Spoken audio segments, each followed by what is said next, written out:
There's a common saying that marriage is the grave of life. He, for one, would like to think differently, believing instead that getting employed is the true grave of life. The man muttered to himself about his current task, noting that he had to deal with 5 A-rank troll monsters and 4 basilisks, plus 3 S-rank Tyrant Dragons. These were all incredibly troublesome monsters, and he did not think he would be able to catch the last train home today either, thought Tanaka Makoto, a member of the Black Dog Guild. Tanaka added in his mind that even assuming he hurried to the dungeon right now, he would still finish well past midnight. He sighed heavily, trying to remember the last time he had actually gone home, feeling a deep desire to just sleep. 10 years ago, mysterious structures suddenly appeared all over the world, which people now call dungeons. Along with these structures came unknown creatures and unique weapons made with completely unknown technology. Because of this, people became explorers who went into the deep dungeons in search of hidden treasure. In the beginning, men screamed in shock as many died, because if they went into a dungeon without any protection, they would surely perish. However, along with the appearance of the dungeons, certain people with natural talents were endowed with special powers, making them dozens of times stronger than ordinary people. Unfortunately, or perhaps fortunately, Tanaka had awakened to that special power himself. A trained voice announced that they would arrive in Shibuya soon. Nearby, a man muttered in surprise, noting that he did not know such monsters existed, and remarked on how nice it would be to try diving into a dungeon just once himself. The woman beside him replied, asking him not to do it, because it was far too dangerous, and he was not one of the awakened people. The man answered that he knew that already. The trained voice announced again that their exit was on the left side. Tanaka thought to himself that there seemed to be a highly popular dungeon exploration streaming trend on a video website called DTube. He guessed it was a very popular thing now to be a live streamer. Of course, he had never tried doing it before, as he had always focused his entire life on his heavy workload. He wondered briefly how much money those streamers actually got paid, but he told himself that he really did not know. At times like this, he painfully realized that he was getting old. Afterward, Tanaka arrived at the Shibuya underground dungeon. The staff worker thanked him and told him that his official registration had been completed, wishing him good luck. Tanaka put his identification card back into his pocket, stating to himself that it was now time to enter the dungeon. He stood directly in front of the massive entrance of the Shibuya underground dungeon, which was known as Onigaiwa. Tanaka suddenly muttered that he had almost forgotten something important. He held a small, round object in his hand and clicked a button on it. Instantly, the object began to float gently above his head. It was a small drone used for filming, a great device that takes video footage and automatically sends it straight back to his company. Depending on the settings used, the footage could also be streamed directly onto a public video site, though he only ever used it for reporting his required work quotas to the company. Tanaka mumbled to himself as he looked for the company's stream server, tapping carefully on his phone screen. Just then, he suddenly felt incredibly dizzy and crashed straight forward onto the ground. A nearby man immediately asked if he was okay. Tanaka replied that he was fine, explaining that he had just gotten a bit dizzy for a moment. The man stammered a brief reply, but he whispered to himself in his thoughts that Tanaka looked exactly like a moving corpse. Tanaka then began to climb down the stairs into the deep dungeon. He thought about his situation, realizing that he had only taken a short 2-hour nap today and had not been back to his own home for 2 full weeks. He wondered when was the last time he had actually rested to his heart's content, questioning what he was doing with his life. The company he worked for was a subcontractor for the government, which sounded highly respectable to outsiders, but it was actually not respectable at all. It simply meant that they were forced to do all the troublesome and dangerous things that even the government did not want to handle themselves. Because of this, their company was always completely filled with incredibly difficult work.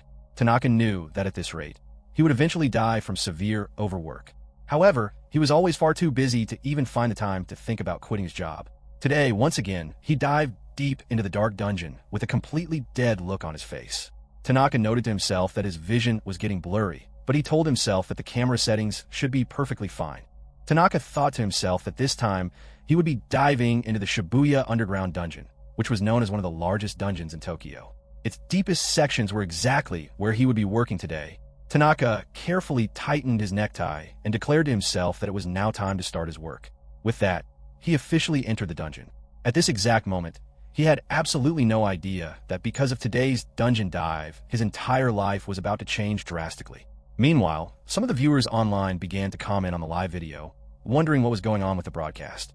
One person pointed out that it was titled as being for company records, questioning if the streamer had accidentally selected the wrong privacy settings. Another person commented that it looked like a literal suicide stream, noting that the man clearly did not realize he was currently broadcasting to the public. Someone else added a warning, asking the others to hold on and pointing out that this was the dangerous Shibuya dungeon. They expressed deep concern about him going so deep into the area all by himself, wondering if he was going to be okay. Comments began to flood the chat rapidly, with people noting that a person would quickly die in such a large dungeon without bringing a party of at least 3 people. A viewer joked that the 3 of them were currently the only ones watching him, explaining that the channel did not usually do live broadcasts. Another viewer replied to ask if this was the official Black Dog channel, wondering if the salaryman in the suit was an actual member of the guild. Someone else commented on how dusty the place looked and noted that the man's name was not even on the official guild member list on the website. Another person replied that it did not matter because the man seemed to be in a massive hurry anyway. By looking at the video description, a viewer pointed out that the daily quota written, there was not an amount of work that a single person could ever finish alone. Another person loudly agreed, stating that they wanted to believe the numbers were just a typo, but if they were real, then the Black Dog Guild was an incredibly cruel and exploitative organization. As the chat filled with arguments about the guild's terrible nature, someone mentioned that they were going to tell other people on an online forum about what was happening, adding that they felt like they had seen this salaryman somewhere before, but could not remember where. Tanaka hopped from one massive stone to another with complete ease. The layout of the dungeon was divided into the upper, middle, lower, and lowest levels. Tanaka noticed his surroundings and realized that the deepest level was exactly what he was heading for now. He muttered that he had finally arrived as he stood right above a massive hole in the ground. Normally, proper exploration theory dictated that a person should go down the levels little by little, but Tanaka knew he did not have the luxury of time right now. Because of his tight schedule, he decided he would simply jump all the way to the bottom at once. Tanaka let out a heavy sigh, thinking about how depressing his life was.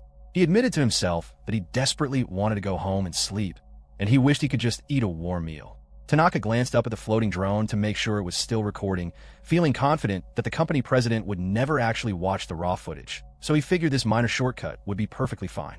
Tanaka grumbled to himself that he did not get paid nearly enough money, yet he was constantly expected to perform all of this highly dangerous work. He felt completely exhausted and knew he would be lucky if he could even get 2 short hours of sleep today. At the exact same time, the online viewers continued to comment on his broadcast. One person noted that if jumping down a hole was the only way the man could find time to sleep, then his guild was far too cruel and exploitative, adding that they could not even laugh at the sad situation. Another person told the worker to stay strong, while someone else added that the Black Dog Guild was actually violating the official Explorers Labor Standards Act. They declared that they would start recording the stream to use as evidence. Another viewer joked that they were going to spread the word online, laughing that today was going to turn into a massive corporate scandal. Someone else pointed out that the total number of viewers was growing rapidly, noting that there were only 3 people at first, but now there were 20, predicting that the stream could possibly reach 10,000 viewers soon. Suddenly, Tanaka gasped as his phone began to go off, wondering what was up with all the incoming calls. He knew he only had company contacts and a few old friends saved on this phone, and since he did not use any social media, he figured the notifications were not from that. That left him with the realization that these were all work calls. Tanaka told himself that if he actually answered the phone, he would only receive insults from his bosses, so he decided it was best to ignore the ringing completely. He figured he would probably get insulted at the office again tomorrow anyway, so he just needed to get on with his current task. Tanaka took a firm step forward, declaring that his destination was the lowest level. In the exact center of the Shibuya underground dungeon lay a massive well. If an explorer jumped straight down into that well, they could reach the lowest level in a single go. Without a single moment of hesitation, Tanaka jumped right off the edge into the empty air, telling himself that here he went. Of course, very few sensible explorers would ever attempt this because it was an incredibly dangerous act. Tanaka knew that if he did not have a stupidly high work quota to meet, he would never do such a stupid thing himself. Down in the video chat, the viewers screamed in shock, asking if he was actually falling. One person called it a literal suicide stream, while another shouted that he was going to die. People expressed how scared they were, wondering what the hell the salaryman was doing. While falling through the air, Tanaka turned his gaze downward. His phone began to vibrate violently once again, causing him to mutter that it was ringing quite a lot today. He decided it was probably nothing important anyway, and chose to ignore it as he continued to fall deeply into the darkness of the lowest level. Tanaka noted to himself that the drone was still following his movements closely. He admitted that he was still not used to being filmed, but since it was a strict company rule, he knew it could not be helped. He felt quite nervous about the recording, even though he believed it was only being saved for internal company records. He wondered to himself how truly embarrassing it would be if he were actually broadcasting to a live audience, mumbling that professional streamers were truly amazing people. He wondered if he would even get any comments from people if he ever tried to stream for real. Down in the video chat, the fast-growing audience continued to leave comments on the broadcast. One person pointed out that the man's face already looked completely dead. Another viewer called the video an incredible piece of footage and praised the available resources. Someone else let out a worried exclamation, wondering just how long the salaryman was going to keep falling through the empty air, laughing at the fact that he was still looking directly at the camera in a crazy situation like this. Another viewer commented that they had just come over from an online forum and asked the chat what was happening. A person quickly replied to explain that a man was currently falling down the central well of the Shibuya dungeon. Tanaka muttered a soft sound as he finally spotted the distant stone floor coming into view beneath him. He told himself that it was just about time to prepare for his landing. Out of nowhere, a dangerous monster suddenly appeared directly behind him in the air. Tanaka lifted his gaze upward to look at the threat. The creature opened its massive mouth wide as it tried to chase after Tanaka, releasing a loud and terrifying roar that echoed through the shaft. The online viewers reacted in pure shock, asking what kind of monster that was. A viewer replied that it was a red wyvern, noting that the creature was known for being pretty nasty even for highly experienced A-rank explorers. Someone else added that it would surely hurt to get bitten by those sharp fangs, concluding that the stream was over and noting that it had been a while since they last witnessed a death happen live on a broadcast. Meanwhile, Tanaka looked completely calm despite the danger. He noted to himself that it was just a red wyvern, feeling sure that it was merely a low-level monster. He figured the creature must have flown over simply because it thought he was an easy piece of food. The wyvern opened its giant jaw as widely as possible, waiting patiently for Tanaka to fall straight down into its throat. While still suspended in midair, Tanaka reached for his sword, holding the weapon firmly as he waited for the exact right moment to act. The wyvern continued to wait to eat him, but in just a single instant, everything changed. With one swift and powerful strike, the massive monster was completely sliced in half.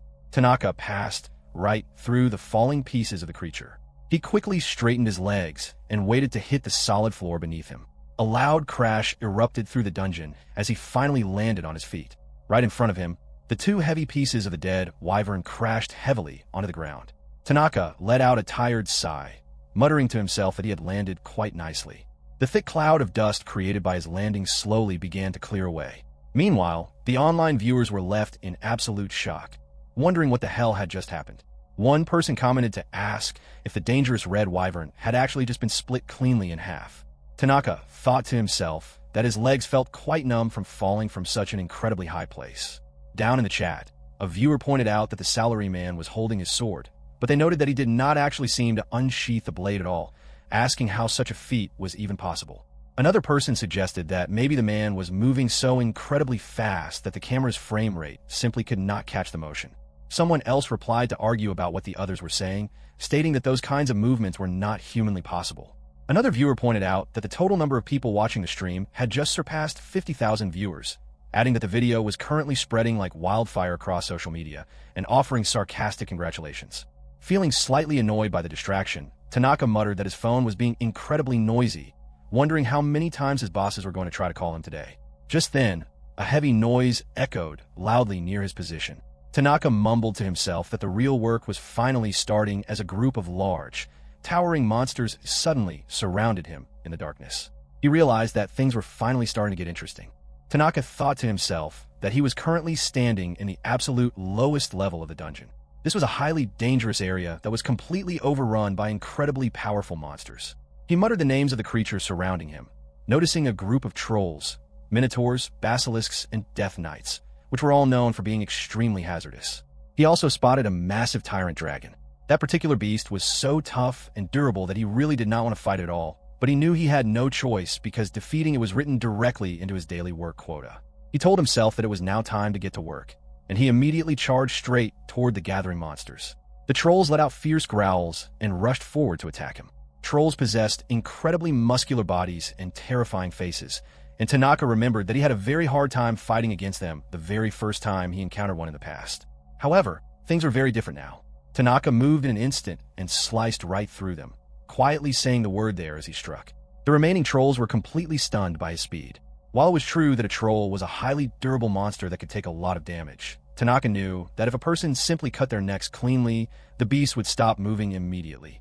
Because they possessed no special magic abilities, Tanaka actually considered them to be among the weaker monsters that appeared in the deep sections of the dungeon. In the next moment, the heavy heads of the monsters flew high into the air. Watching this happen live on the broadcast, the online viewers commented in absolute shock. One person questioned if the salaryman was serious, amazed that he could defeat a troll in a single hit. Another person argued that there was no way this footage was real, claiming that the video must be heavily edited. A viewer asked for confirmation if these creatures were truly considered A-rank monsters. Someone else laughed at how easily he had defeated them, wondering if trolls were actually strong monsters at all. In response, another viewer commented that even highly experienced A-rank explorers would normally have an incredibly difficult time fighting a single troll all by themselves, explaining the human explorers had to use special weapons and all of their wits just to survive. They noted that the trolls should have been highly troublesome opponents, or at least they were supposed to be for normal people. Then, another viewer commented that they had just joined the stream from social media, asking if the salaryman was truly an official member of the Black Dog Guild and letting out a curse of disbelief. Meanwhile, Tanaka was starting to look incredibly tired. He exclaimed to himself in frustration that people were really pestering him with endless notifications today, thinking about how he had already said multiple times that he was currently busy at work. Just as he was getting distracted by his vibrating phone, another massive monster slowly approached him from the shadows. The giant creature towered heavily over Tanaka's small body. Its angry eyes twisted around to stare directly down at him, and Tanaka looked up and firmly met the monster's intense gaze. Online viewers commented in absolute fascination, asking if the creature was a basilisk and noting that they had never seen one before. A person replied that it was incredibly rare and pointed out that there are not many videos of it alive. Another viewer said it looked completely terrifying and admitted they were never going to become an explorer because of it. Someone else added that even if they did become an explorer, they would probably never go to the lower or lowest levels, so they felt they would be perfectly fine. In response, a viewer explained that while normal ogres could be found in the lower levels, this particular monster only lived in the absolute lowest level. Another person added that the beast was especially dangerous because it could spew a deadly petrification breath that would kill anyone who failed to avoid it. Just then, a viewer announced in the chat that the stream had officially reached over 5 million viewers, celebrating that it had been a long time since the last big milestone. The basilisk let out a fierce growl as it faced its opponent. Tanaka thought to himself that the breath of this creature had the terrible effect of turning a person's entire body to stone, which meant it would be instant game over if he got hit. He noted that if a normal explorer suffered from this condition, their companions could easily use a special item to heal them. However, because Tanaka was a perpetual soloist who always worked completely alone, he did not have any companions to save him. He realized he needed to end the fight completely before the monster could breathe out its dangerous magic. Tanaka's eyes sharpened with deep focus. In a single instant, he drove his sword deep into its belly and slashed it open. The monster gasped in pain and crashed heavily onto the ground. Tanaka noted to himself that not many people actually knew about this, but the belly was the true weak spot of a basilisk. He also knew that if an explorer missed the target even slightly, the creature's petrifying breath would immediately spread everywhere. Down in the video chat, the viewers commented in amazement, with one person admitting they had absolutely no idea that was its weak spot. Another person joked about Tanaka's thoughts, asking what he meant by saying not many people knew, arguing that it was more like no one in the world knew. Someone else commented that they were starting to feel strange because they could not see Tanaka's fast movements at all. Another viewer called the display wonderful, asking who this person was and wondering if he was secretly a famous explorer. A person replied that overseas viewers were finally starting to join the broadcast, questioning just how many basilisks this guy had hunted in his life. They pointed out that an overseas streamer was currently hosting Tanaka's broadcast with a title declaring that a real samurai had finally appeared in Japan. Another viewer left a salute in the comments, noting that it was no wonder the stream now had more than 10 million viewers. Suddenly, Tanaka's phone began to vibrate violently yet again. He muttered to himself that the calls were being far more persistent than usual, noting that the phone had kept vibrating even while he was in the middle of his intense fight earlier. He knew that if he actually answered the call, he would only get insults from his bosses, so he naturally chose to ignore it completely. All of a sudden, an incredibly strong force appeared in the area. A massive dragon towered heavily over him, completely ready to launch a devastating attack. Tanaka sharply eyed the opponent, recognizing it as a Tyrant Dragon, which was a proud S-rank beast. The Tyrant Dragon possessed dozens of times the physical toughness and raw attack power of a regular troll. It was a highly powerful enemy that could breathe superheated air from its mouth that was capable of melting solid iron in seconds. The online viewers commented in pure horror, asking what was up with that massive dragon and pointing out that it was way too big. Another person added a frantic warning, shouting that the salaryman was going to die. Someone else asked if that was really a Tyrant Dragon, calling the situation impossible and stating they did not even know if a full S-rank party could defeat it. A viewer joked that this was a death notice for the mysterious swordsman, while another begged him to please just run away. Finally, a viewer pointed out in shock that they had just surpassed 50 million viewers, celebrating the massive milestone. The Tyrant Dragon's massive mouth blazed with intense, hot fire as it towered menacingly over his small body. Tanaka thought to himself that the raw firepower of the creature's breath was absolutely tremendous. He knew that if he allowed himself to get hit by the incoming blast, his body would be instantly burned to ashes, leaving not even a single piece of charcoal behind. He realized he had to act quickly to prevent that terrible outcome from happening. Meanwhile, the online viewers in the live chat were in a complete uproar over the extreme danger. One person commented for him to run away, while another stated that the salaryman was already a dead man. Someone else joked that the stream was trying to use advanced artificial intelligence effects now, calling the realistic video quality highly impressive. Another viewer added a frantic reminder that his current opponent was none other than the legendary Tyrant Dragon. A massive ball of bright flame gathered inside the monster's throat, and then the dragon shot the blazing fire directly toward him. Tanaka waited patiently for the exact right moment to move as he slowly unsheathed his sharp sword. Just a second before the destructive fire could hit him, he cleanly slashed the flying flame with his blade, and then he sprinted fiercely toward the giant dragon and sliced its entire body completely in half in one swift, fluid movement.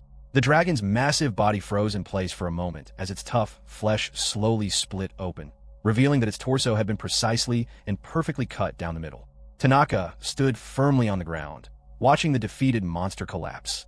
At the exact same time, the online audience was left in absolute shock by the incredible feat. One person questioned how it was even possible for someone to defeat a legendary Tyrant Dragon in a single attack.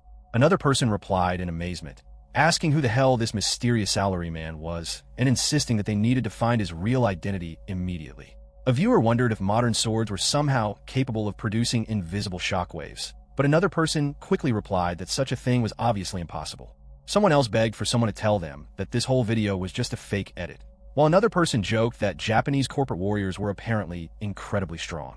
A viewer laughed at the comment, combining the ideas to call him a corporate warrior and a swordmaster at the same time, suggesting that they should make the phrase popular online.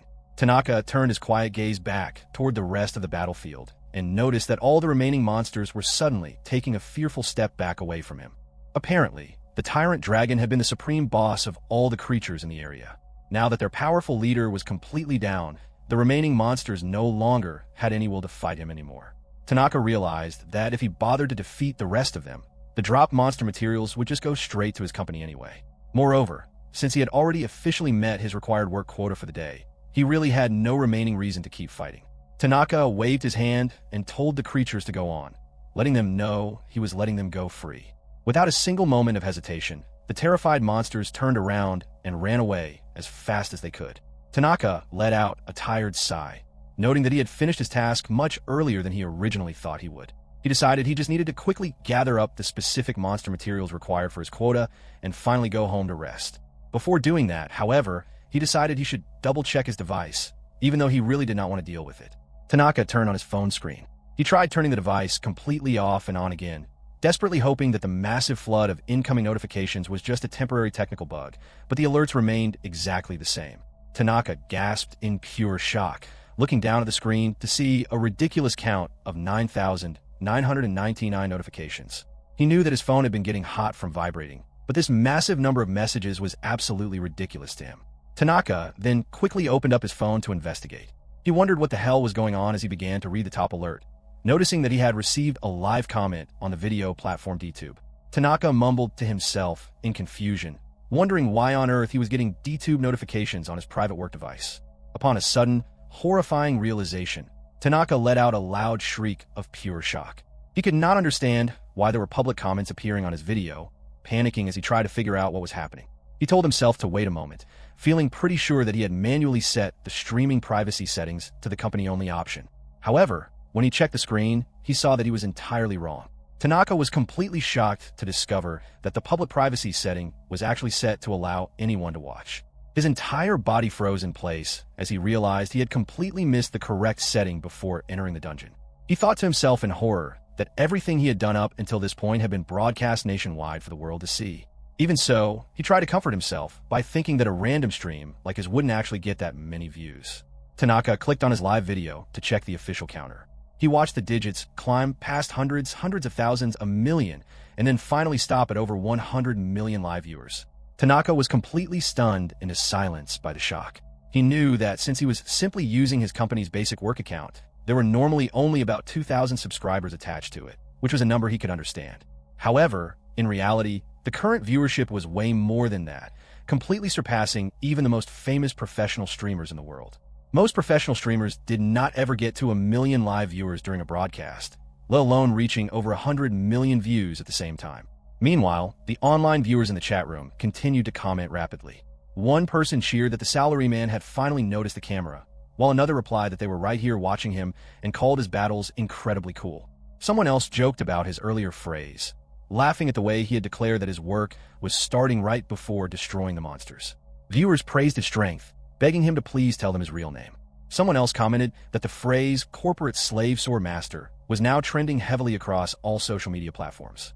Another person begged him to please join their own explorer guild, asking how he had managed to get so incredibly strong.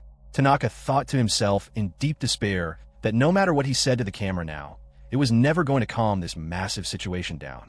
He realized with a heavy heart that he was definitely going to have to write a massive apology report to his bosses for this corporate disaster. The day after the massive stream incident, Tanaka holed himself up inside his home.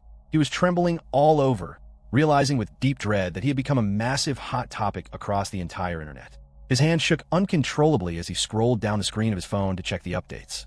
Tanaka clicked on the latest news articles to see what people were saying, muttering to himself as he checked the social media platform Twitter and read the endless comments left on his video. Overwhelmed by the situation, he finally threw his phone away from him. He thought to himself, wondering if this intense response was what people typically called going viral. Having spent his entire life doing nothing but working, he was completely unfamiliar with that kind of internet culture.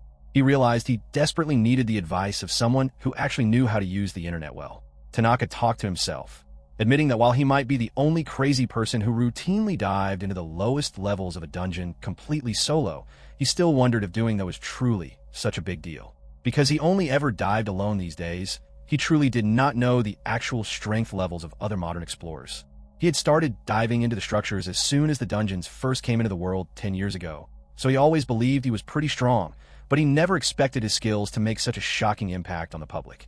Tanaka mumbled, trying to figure out a possible reason for the chaos, and wondered if it was simply because he looked like an unappealing, ordinary salaryman. After all, he wore a standard business suit and looked exactly like just about every other office worker in the city. Plus, the dark circles under his eyes from chronic exhaustion were so bad that he definitely did not look like a typical hero or a professional explorer. Tanaka suddenly gasped as a realization hit him, finally understanding the truth. He realized that it was the extreme contrast between his boring appearance and his massive strength that was causing everyone to make such a huge fuss online. Suddenly, his phone began to vibrate violently from an incoming call. Tanaka instantly flinched in pure panic, springing up so high in fright that he felt like he hit the ceiling. He asked himself what kind of emergency it was this time. However, he hesitated as he looked closely at the screen to see the caller's identity. The person calling was Adachi, who was one of his few true friends from the past, though they had not hung out lately. Tanaka had been so deeply overwhelmed with his heavy workload recently that he had practically forgotten Adachi even existed. He felt absolutely certain that the sole reason Adachi was calling him at this exact moment was related to the video incident from yesterday.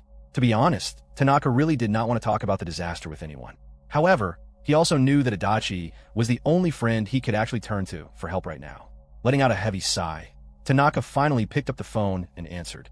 As soon as he spoke, Adachi shouted his name through the line, laughing loudly and declaring that he had watched the entire stream. Adachi found the whole situation hilarious and eagerly asked Tanaka how he was feeling now that he was famous. However, instead of answering, Tanaka immediately hung up the phone. On the other end, Adachi could only mutter in surprise at the sudden disconnection. Tanaka put his phone down on the table and stretched his tired body, telling himself that it was time to get ready for another regular day of work.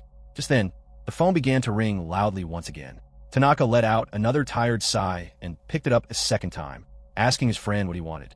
Adachi quickly apologized, promising that he would not tease him anymore and begging Tanaka not to cut him off again while trying to stifle another laugh. Tanaka warned him strictly, asking if he wanted him to hang up the call a second time. Adachi quickly reiterated his apology, swearing that he would behave so that Tanaka wouldn't cut the line. Tanaka gave in, stating that Adachi was being a real pain in the ass, while Adachi thanked him for staying on the line. Meanwhile, Tanaka thought to himself that his friend was clearly still having a great time at his expense. To be honest, Tanaka knew he deeply needed Adachi's wisdom right now, and if he hung up out of anger again, it would only be his own loss. Adachi was naturally a very good talker who had always maintained a very wide circle of friends, making him highly familiar with social media trends. Because of this, Tanaka felt positive that Adachi could help him come up with a good solution to his problem. Adachi spoke through the phone line again, mentioning that he had watched the video and noting that Tanaka was still just as incredibly strong as ever. Adachi added that Tanaka's combat skills might have even improved since the last time they saw each other. Tanaka replied sharply, stating that he did not need any empty flattery right now, and asked Adachi what he thought he should do about the public exposure. Adachi echoed the question back to him, asking what he should do, and told Tanaka to tell him what he honestly wanted to happen. Tanaka muttered in response, thinking about what he truly wanted. He stated that he simply wanted to delete all the copies of the videos that were currently circulating around the internet. Adachi let out a short laugh and told him that it was completely impossible to do that. Tanaka exclaimed in surprise, demanding to know why it couldn't be done. Adachi explained that Tanaka's unparalleled battle skills had already been clipped and reposted by more than 100 or even 200 different channels. Furthermore, he noted that the clips had already spread rapidly overseas, appearing under titles that praise the arrival of a real samurai in Japan. Adachi added that he had just checked the statistics before calling, and the footage had already been translated into 5 different languages, telling his friend that he should just give up on trying to erase it. Tanaka spoke in deep worry, realizing that the situation had grown far beyond his control. He remembered that while he was streaming the dive yesterday, he had indeed noticed a large number of comments written by people from abroad. Accepting the reality of the situation, Tanaka finally told Adachi that he would give up on trying to delete the videos from the internet. Tanaka asked his friend if he could at least tell him how to keep the entire situation as controlled as possible. Adachi questioned what Tanaka was even saying, pointing out that he had become incredibly famous now and asking why he was trying to throw such a massive opportunity away. He added that Tanaka would likely never get another rare chance like this in his entire life. Tanaka shouted back in disagreement, asking his friend what he was talking about and arguing that he was not a professional streamer or a social media influencer. He insisted that he was just a regular salaryman and stated that being famous would not do him any good at all, groaning that the public attention would only result in his boss giving him even more paperwork and reports to fill out.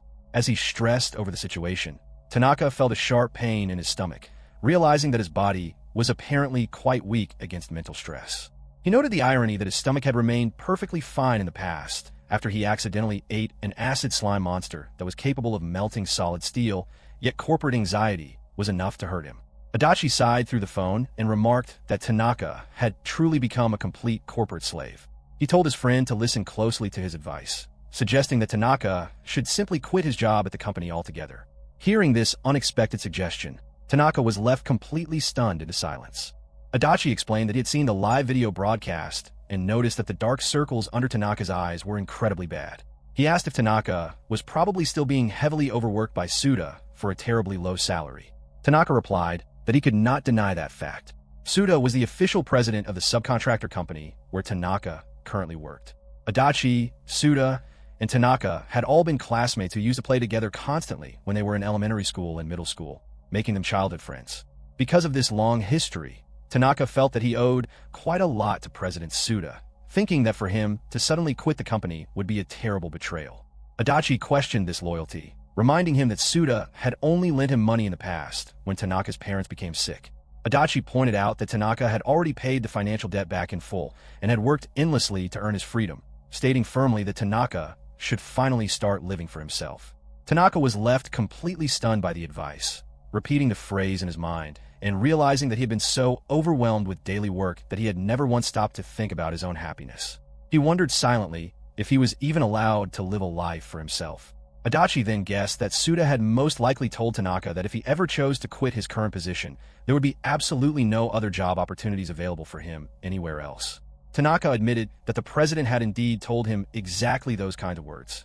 Adachi scoffed loudly at the realization, calling Suda a completely corrupt president and warning Tanaka never to take his threats seriously. Adachi pointed out that there were plenty of professional explorer guilds that would happily hire him immediately. He added that Tanaka also possessed the option to go freelance if he no longer wanted to be tied down to a strict company structure. Tanaka countered this idea, reminding Adachi that they both knew freelancing did not bring in reliable money because he did not possess the official qualifications required to convert dungeon treasures into regular cash. Any items or monster materials that explorers obtained within a dungeon could not be exchanged directly into regular Japanese yen.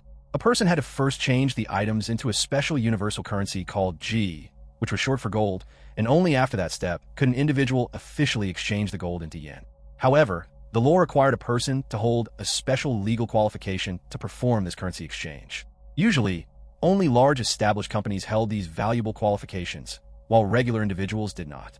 It was a highly tedious and complicated system, but Tanaka understood that if the government did not regulate the process this way, the massive influx of valuable treasures could easily completely tank the regular economy. This rule just went to show how valuable and expensive the rare items found inside the dungeons truly were. Tanaka knew that this law was not just a rule in Japan, as most other countries around the world used a similar strict currency system to protect their markets. Adachi clarified that he was not actually suggesting Tanaka go freelance. Instead, he explained that he was saying Tanaka should become a professional dungeon streamer. Tanaka muttered the phrase in complete surprise. Adachi enthusiastically confirmed the idea, explaining that it was exactly what the name suggested. Tanaka thought about the concept, realizing that a dungeon streamer was simply someone who broadcasted live videos of themselves diving into dangerous structures. He recognized that a person did not need to hold any special corporate qualifications to make money through online broadcasting, and he knew there were several famous streamers who seemed to be making an incredible amount of money doing it. However, Tanaka wondered to himself if he was truly up to the difficult task of entertaining an audience.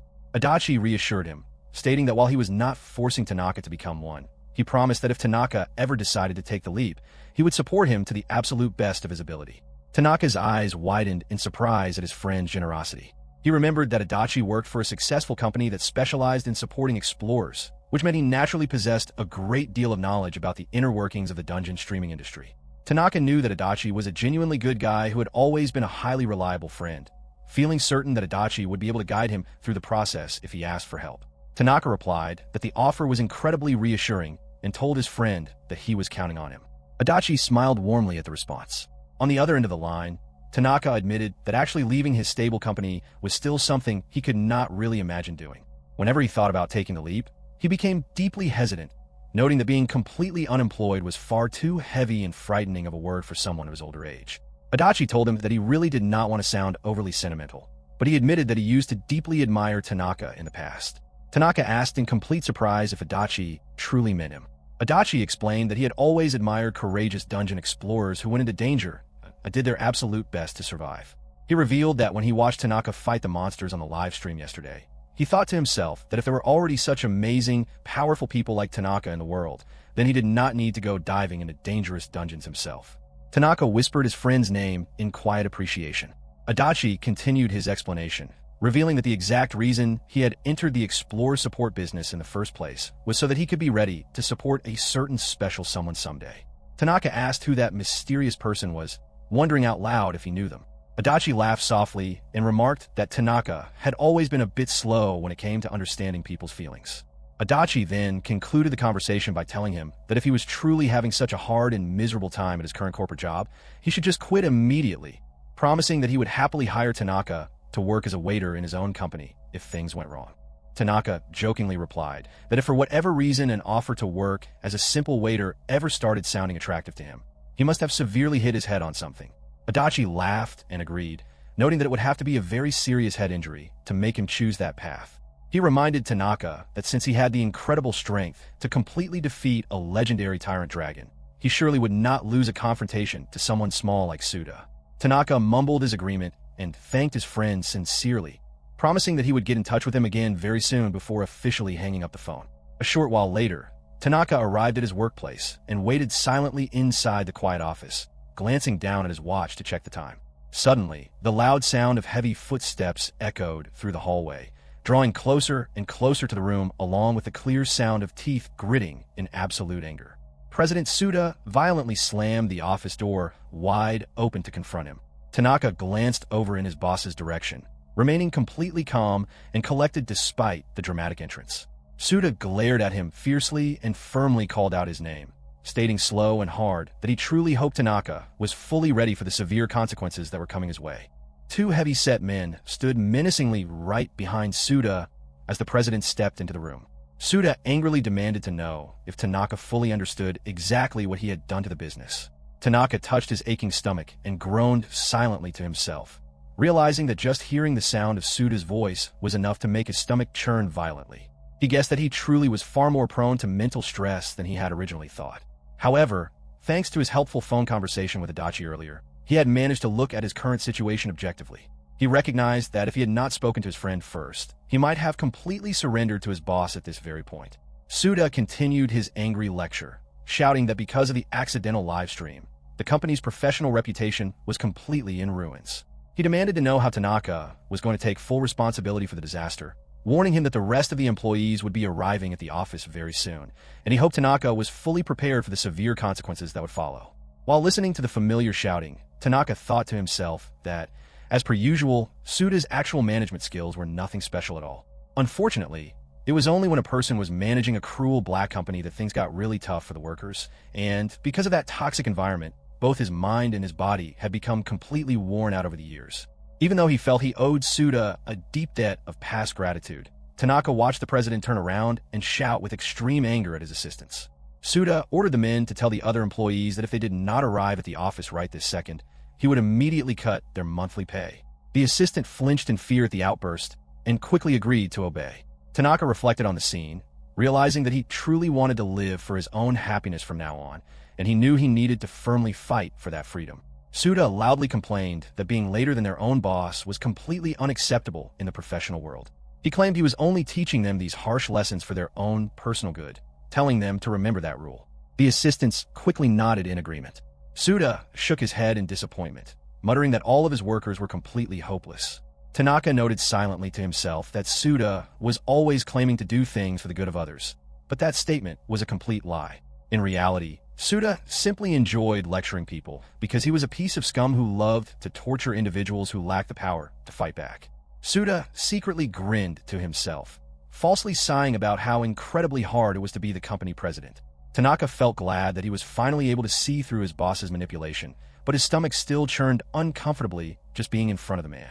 Tanaka clenched his fist tightly, questioning whether he actually had the courage to argue back. Suddenly, his phone vibrated inside his pocket, looking surprised by the sudden interruption. He let out a fake cough to cover up the noise and opened up his device to check the screen, wondering what was up with the perfect timing of the message. He read a new text from Adachi, who joked that since Tanaka was a naturally timid guy, he was probably still feeling incredibly scared of Suda at this very moment, but Adachi expressed confidence that Tanaka could overcome that fear. After reading the encouraging text, Tanaka spoke out loud to acknowledge the situation, quietly saying that he understood and quickly offering an apology for the trouble. Suda snapped back, telling Tanaka not to speak to him like that, demanding to know if Tanaka honestly thought he would be easily forgiven just because he claimed to be not feeling well. Tanaka knew that Suda was a former dungeon explorer who was naturally much stronger than an average human being. However, Suda had not stepped foot inside a dangerous dungeon for a very long time, and Tanaka felt absolutely certain that he was currently much stronger than his boss. Looking closely at Suda's physical stance, Tanaka could see that the older man was completely full of open vulnerabilities. Suda grinned, assuming he had total control over the conversation. Before the president could speak another word, Tanaka imagined himself lunging forward in a split second. In his mind's eye, Suda's eyes froze in absolute shock, and before the man could react, Tanaka's powerful fist pierced directly through his boss's stomach with unregretful eyes. Snapping back to reality, Tanaka realized that it would take less than a single second for him to completely kill Suda if he ever chose to use his true strength. Suda noticed the strange silence and asked what he was thinking.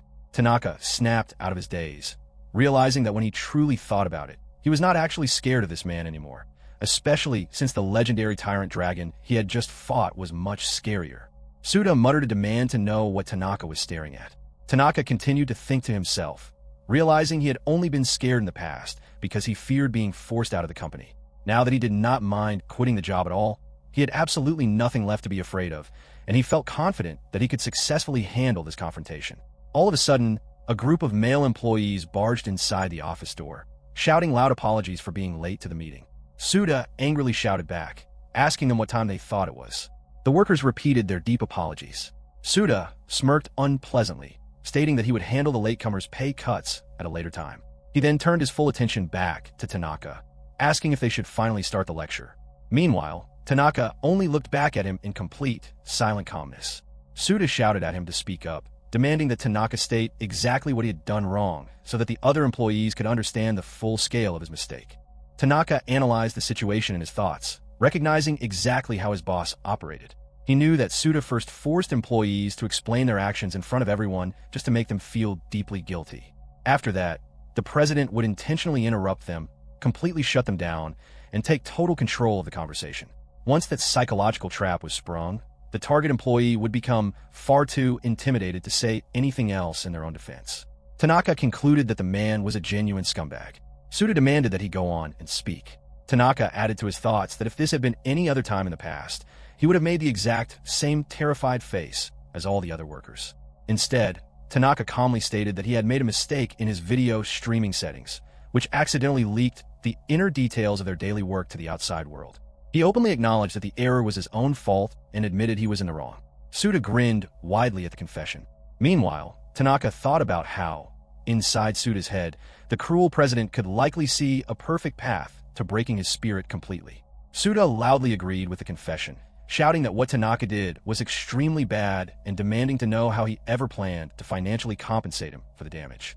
Tanaka thought to himself that while things might have always gone Suda's way until now, today was going to be completely different. Tanaka firmly added that while he knew the internet was currently giving the Black Dog Guild an incredibly bad reputation, the public anger was fueled by the company's own hidden actions, so he himself had nothing to do with that part of the problem. Suda's expression darkened instantly at the bold remarks, and he angrily questioned what Tanaka had just said. He fiercely shouted that Tanaka had everything to do with it, daring him to say those words to his face one more time. Meanwhile, the assistants standing right behind the president broke out into a nervous cold sweat from the intense tension in the room. Tanaka remained completely calm and replied that Suda was fully aware that their guild was a cruel black company, and that reality had simply come to light now. He pointed out that if the public was lying about things the company did not actually do, then it would be his own responsibility to fix it. Unfortunately, the things that became known to the public were the exact illegal activities they were actively doing every day.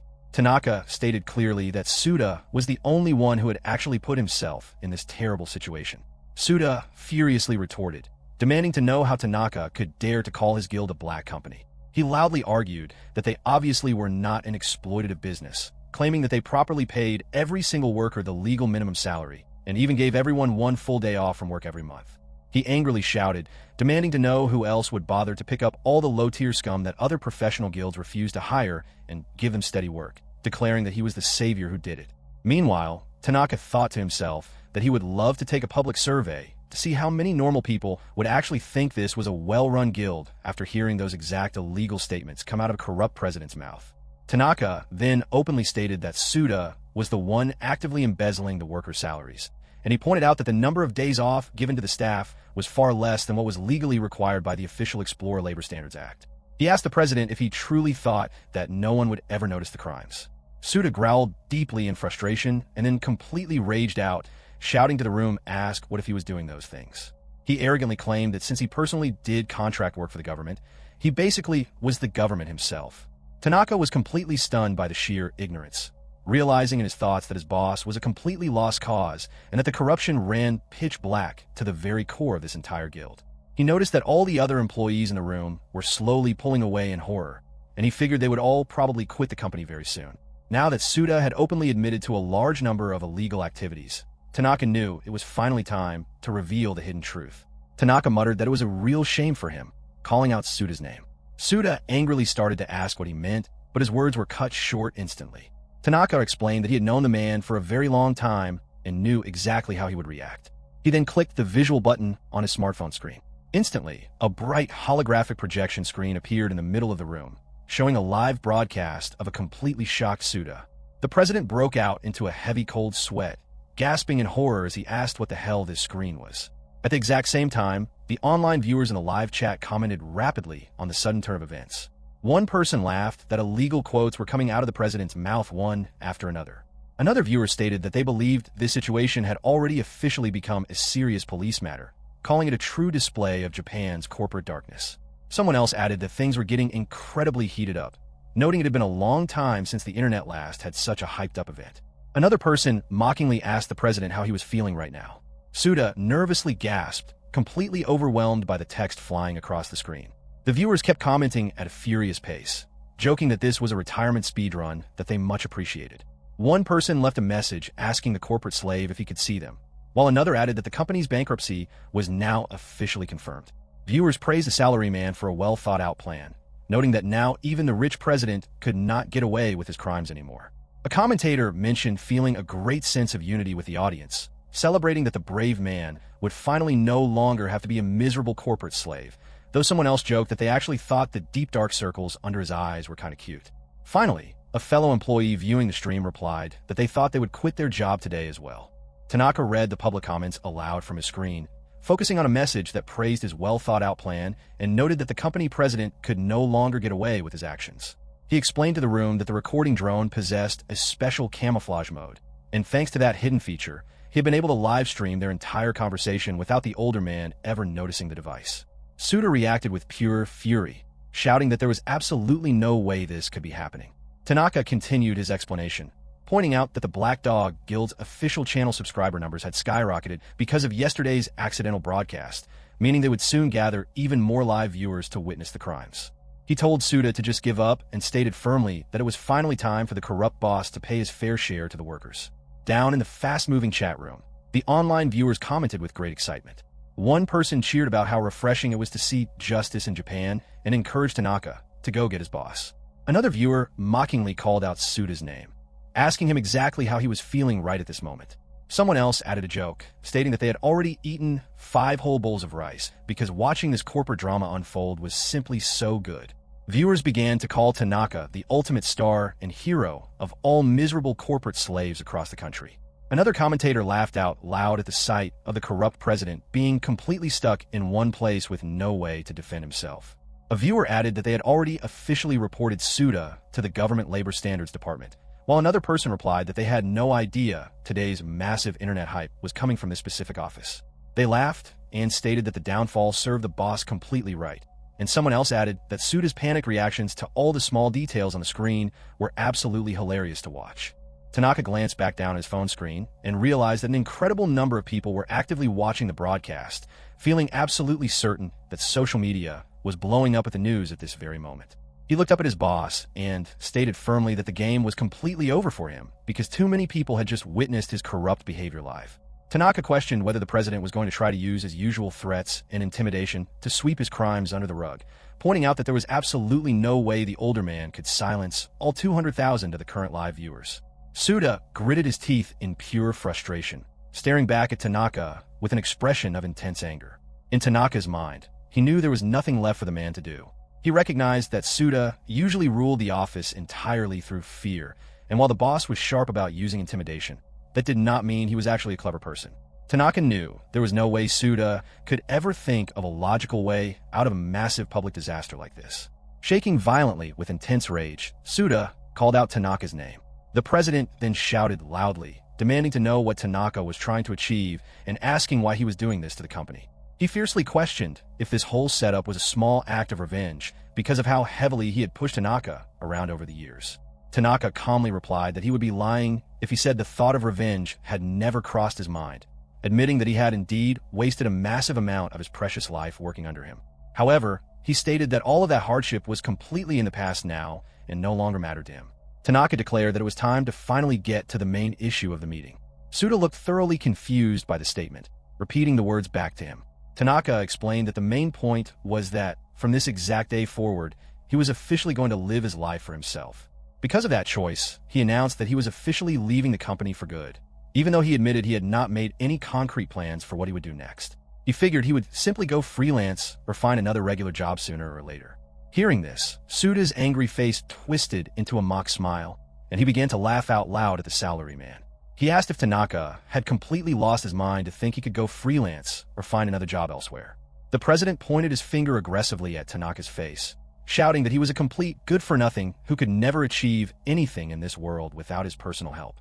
He insisted that there was absolutely no way another company would ever hire a worker like him.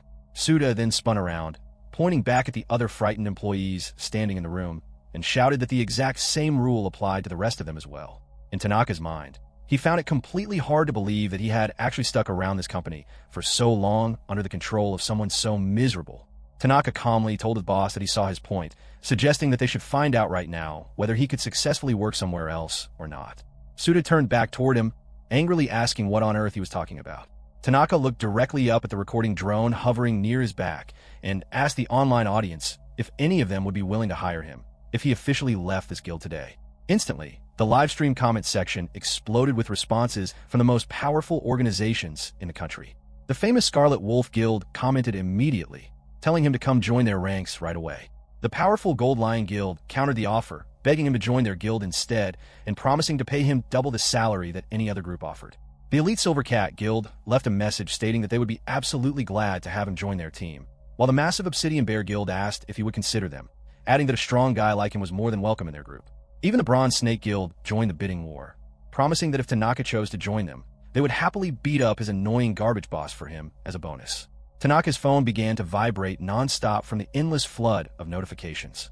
He thought to himself, in absolute amazement, that there were so many offers coming in, noticing that several of the messages were from top-tier professional guilds that were normally incredibly hard for any regular explorer to get into. He had never experienced people showing this much intense interest or appreciation toward him in his entire life, and he felt deeply touched that they were all being so incredibly kind to him. While staring down at the glowing screen of his phone, he realized that the sudden kindness was completely overwhelming, thinking to himself that he was actually about to cry from happiness. Tanaka then pointed up at the holographic projection screen floating above them, telling Suda that the comments were his official answer. He stated firmly that he was no longer under his boss's control, and he warned the president that whatever cruel words he said would never work on him again. Suda gritted his teeth in pure, desperate frustration at the loss of control. He then shouted at the top of his lungs, demanding to know who it was that had originally brought Tanaka into his father's company back, when Tanaka was just a completely broke student. He fiercely asked who it was that had generously lent him a large sum of money to cover his parents' expensive medical bills in the past. The president declared that he was the savior who did all those things, accusing Tanaka of completely betraying him after everything he had ever done for his well-being. Tanaka looked at him and replied quietly that he had already paid back every single cent of that financial debt. Furthermore, Tanaka pointed out that Suda was actually the one who had betrayed their bond, explaining that he had always genuinely hoped they could achieve great things together as friends. Upon hearing those words, Suda fell completely silent.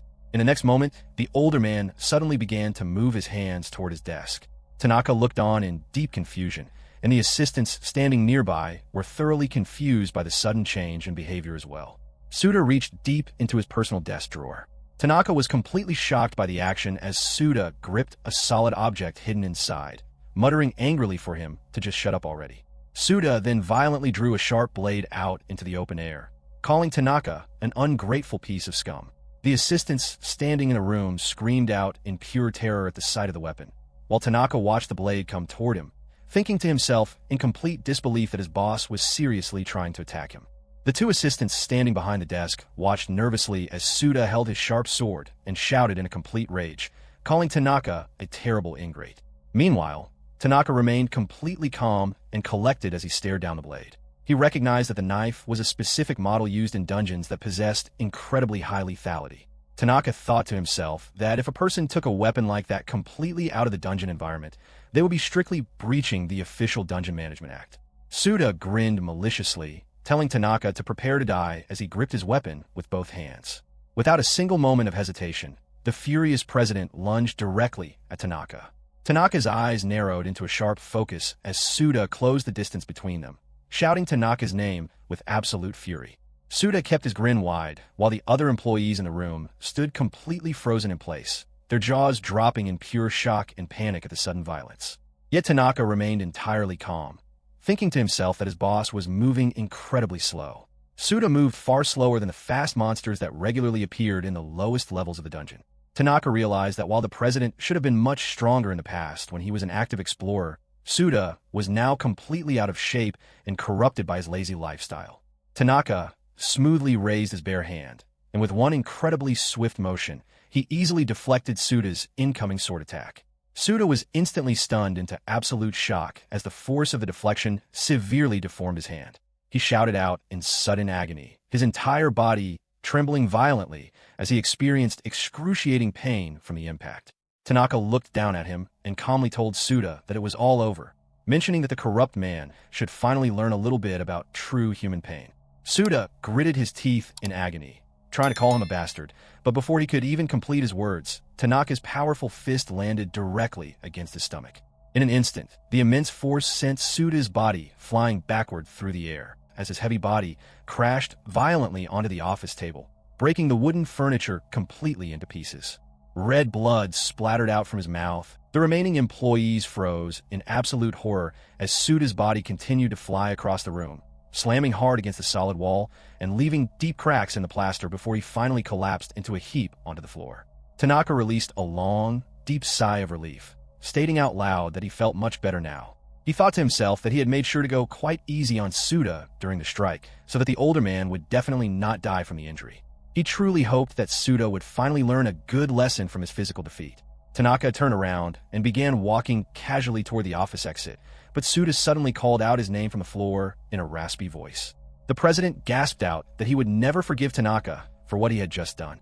Tanaka said to himself that Suda was indeed a tough former explorer, recognizing that even though the man was incredibly corrupt, his fighting spirit had not been completely broken yet. He guessed that Suda's massive mountain of personal pride simply would not allow him to stay down quietly. Suda muttered with pure, burning fury that Tanaka had completely humiliated him in front of his workers. Tanaka thought inwardly that if he chose to attack the older man even one more time, Suda's actual life might be put at serious stake, which made the situation increasingly difficult to handle. Suda then turned his head toward his assistants and shouted at the top of his lungs, demanding to know what the hell they were doing. He ordered them to immediately kill the criminal who had just raised his hand against the company president.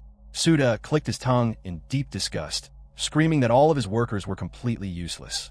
He then pointed a finger directly at one specific young man, shouting that he did not care how it was done, but the man needed to stop Tanaka right now, or he would immediately cut his monthly salary to zero. The young man gasped nervously at the severe threat. Meanwhile, Tanaka thought about the worker's background, remembering that he was a person who had just joined the company last year as a highly promising young employee. Because the two of them had never actually gone into a dungeon together before, Tanaka did not know exactly how skilled the young man was at fighting. Suda grinned wickedly from the floor, taunting the worker by saying that he would be in deep trouble if his pay stopped completely, and reminding him that he would be entirely unable to find work anywhere else in the dungeon industry if he got fired. Suda warned him that he surely did not want that terrible outcome to happen. Feeling incredibly nervous and pressured, the young employee quickly replied that he understood. Then, he slowly took a careful step forward toward the exit. He looked at Tanaka with an apologetic expression and gently told him that he was truly sorry, explaining that he would just try to hold him down to satisfy the boss and promised he would not hurt him in the process. Tanaka replied with a calm smile, telling the young man that it was perfectly fine and inviting him to go ahead and try. The young worker muttered a quick word of thanks as he firmly raised his hands and stood directly into his professional fighting stance. The young employee lunged directly toward him. While the attacker moved, Tanaka calmly analyzed the strategy in his thoughts, realizing that the man was aiming low for his legs to knock him over and gain the upper hand. He noted that if a person wanted to safely subdue an opponent without causing major injury, this was a very good tactical move. The young man's hands moved closer and closer to his legs, and the worker triumphantly thought to himself that he successfully had him trapped. Tanaka muttered inwardly, however, that the man's true intentions were being clearly shown in his physical movements ahead of time, making him far too slow to succeed. Tanaka smoothly raised his hand and struck the young man's head in one swift, fluid moment, firmly slamming him against the solid floor. Red blood spurted out from the worker's nose as the impact caused him to instantly lose consciousness. Tanaka then carefully dragged the unconscious young man over to the wall to rest, all while narrowing his eyes to glare over at Suda. Suda gritted his teeth in pure fury at the sight, muttering to himself that the young employee was completely useless and swearing that he would not let the failure get away with just a simple salary cut. Tanaka looked back at his boss and told Suda to give up already, reminding him that this entire violent encounter was still being actively streamed live to the public. Suda shouted back in denial, telling him to shut up and declaring that he had personally grown this company to its current successful size all thanks to his own hard work. He screamed that he was absolutely not going to let Tanaka destroy his life's work, loudly ordering his final assistant, Guda, to go get him. Guda remained completely silent as he took a firm, deliberate step forward toward Tanaka. Tanaka thought to himself about the new opponent, recognizing that Guda was completely unlike the previous young worker. Guda was a genuinely strong explorer who officially held a highly respected A-rank explorer license, which was exactly why Suda relied on him so heavily to handle the company's toughest problems. Guda was actually Tanaka's junior in the industry, but because they had dived into dangerous dungeons together a few times in the past, Tanaka knew the full extent of Guda's impressive physical abilities. He realized that this man would definitely not be as easily defeated as the previous employee. Suda shouted out once again, bloodthirstily ordering Guda to completely kill him. Tanaka wondered to himself how he should properly deal with this stronger opponent without causing too much destruction. Guda leaned in close to him and quietly whispered that he saw Tanaka was finally quitting the company, offering his sincere congratulations on the choice. Tanaka watched him with a completely stunned expression, utterly surprised by the friendly words. Guda softly told him that he had always personally thought that Tanaka did not belong in a miserable company like this, stating that an elite warrior like him deserved to be fighting on a much grander stage in the world. Tanaka replied in quiet surprise, offering a hesitant word of thanks. He then reflected in his thoughts, remembering that whenever they had dived into the dungeon together in the past, Guda had barely spoken a single word. Because of that quiet behavior, Tanaka had always assumed that Guda secretly hated him, but he realized now that was clearly not the case at all. Meanwhile, Suda trembled violently in pure anger, demanding to know why Guda was wagging his tail like a loyal dog at a piece of scum like Tanaka. Guda slowly turned his head and threw the president a freezing, terrifying glare that caused Suda to gasp out in sudden shock. Guda then stated firmly that Tanaka was his respected senior, who had personally taught him all the important basics of being a professional explorer. He declared that no matter how much money Suda was willing to offer him, he would never listen to orders to attack him. Furthermore, Guda pointed out the reality of their strength difference, explaining that if he were to seriously attack Tanaka, he would be the one ending up on a deathbed. He coldly suggested that the president should handle his own fights. Suda clenched his teeth tightly against the rising fury of being abandoned by his strongest worker. Tanaka thought to himself that he did not think Guda was being entirely accurate, believing that Guda was actually skilled enough to put up a very good fight against him if they truly battled. Just then, Guda told Tanaka that he would personally hold back the furious president, instructing his senior to please go on ahead and escape the office. Tanaka gasped in surprise, asking if he was seriously willing to do that. Guda confirmed the plan, telling him to please leave the room to his care. Tanaka then warmly patted his junior's back and thanked him for the unexpected help. Meanwhile, Suda gritted his teeth in complete, helpless frustration. Tanaka thought to himself that he could finally bid this awful company a permanent goodbye. However, just before his hand could reach the metal doorknob to exit, the office doors suddenly sprang wide open from the outside, and a stern-faced woman marched directly into the room. Everyone in the office was instantly stunned into silence by the sudden intrusion. The woman called out to the room, ordering nobody to move, and officially announced that they had received a serious public report and were members of the audit section of the association's management bureau. Suda shouted out in sudden surprise upon hearing the name of the department, repeating the phrase, an audit section, before letting out a short, arrogant laugh. He mockingly told Tanaka that the tables had completely turned now, loudly ordering the official government workers to quickly catch the criminal in the room. The president pointed aggressively at Tanaka, declaring that he was the sole culprit who had violently raised his bare hands against his boss. Tanaka analyzed the arriving group in his thoughts, recognizing the association's management bureau as an internal department of the Ministry of Monster Control, which meant they were a powerful government organization.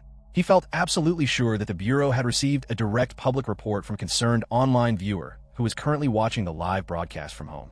To Tanaka, it was entirely obvious why Suda was getting reported to the authorities, considering the corrupt boss was carrying out his illegal actions right under the open sun for everyone to see. Suda continued to shout at the group, ordering them to hurry up and do their official duty by arresting Tanaka. However, in a sudden twist, the metallic click of handcuffs echoed through the room as Suda's own wrists were firmly secured. One of the officers told him to calmly come along with them. Suda immediately screamed out in absolute shock, telling them to wait a second and demanding to know what the hell they were doing. He fiercely argued that Tanaka was the actual culprit of the violence, tightly clenching his teeth in pure frustration. The lead woman interrupted his shouting, addressing him formally as Suda Akihiro and announcing that he was officially being placed under arrest for directly violating the Explorer Labor Standards Act and the Awakened Special Act. Suda could only scream out that this outcome was completely impossible. Tanaka reflected on the arrest to himself, noting that Suda truly had no valid excuses left to give because his criminal actions and words had just been streamed completely alive to the public. Rather, Tanaka wondered how his boss could have ever thought his behavior was going to be okay in the first place. Suda broke out into a heavy, cold sweat, continuously mumbling that he could not believe this was happening to him. Tanaka thought that after seeing the endless abuse Suda had committed over the years, it was highly possible the president had simply misunderstood reality because his tyrannical behavior toward his workers had gone unpunished for so long. But this moment officially marked the total end of his corporate reign. Suda shouted out once again, begging the officers to wait and arguing that if anyone truly deserved to be arrested today, they should have arrested Tanaka instead. He claimed that Tanaka had used extreme physical violence against him, falsely describing himself as an innocent civilian that the Explorer was legally supposed to protect. The lead woman turned her head to glance over at Tanaka, letting out a very heavy, tired sigh. She acknowledged that the Awakened Special Act did indeed strictly prohibit any awakened individual from using their supernatural powers outside of a dungeon without explicit official permission, especially when using that power against ordinary citizens. Hearing this, Suda smugly agreed, telling her that she finally saw the truth of the situation. Meanwhile, Tanaka explained the concept to himself and his thoughts, noting that an awakened was a human being who had successfully gained special physical powers due to the sudden global appearance of the dungeons. Apparently, this awakening process occurred whenever a strange substance called magic essence, which floated inside the dungeons, deeply entered a person's physical body. While the ultimate strength of the awakening depended entirely on the individual, whether a person's body successfully awakened at all depended heavily on their innate genetic characteristics. Once a person became fully awakened, their supernatural power could unfortunately be wielded outside the safe dungeon environment as well, which was exactly why the government strictly restricted the use of power through the Awakened Special Act. Suda continued to shout loudly that he was the true victim of the encounter, begging the officials to quickly catch his ungrateful employee. The woman spoke back firmly, telling the president to make absolutely no mistake about the legal reality. She explained that Tanaka's physical actions fell perfectly within the legal category of basic self-defense. She noted that if Suda were a normal, unawakened human being, Tanaka's strike might have been considered excessive self-defense by the courts.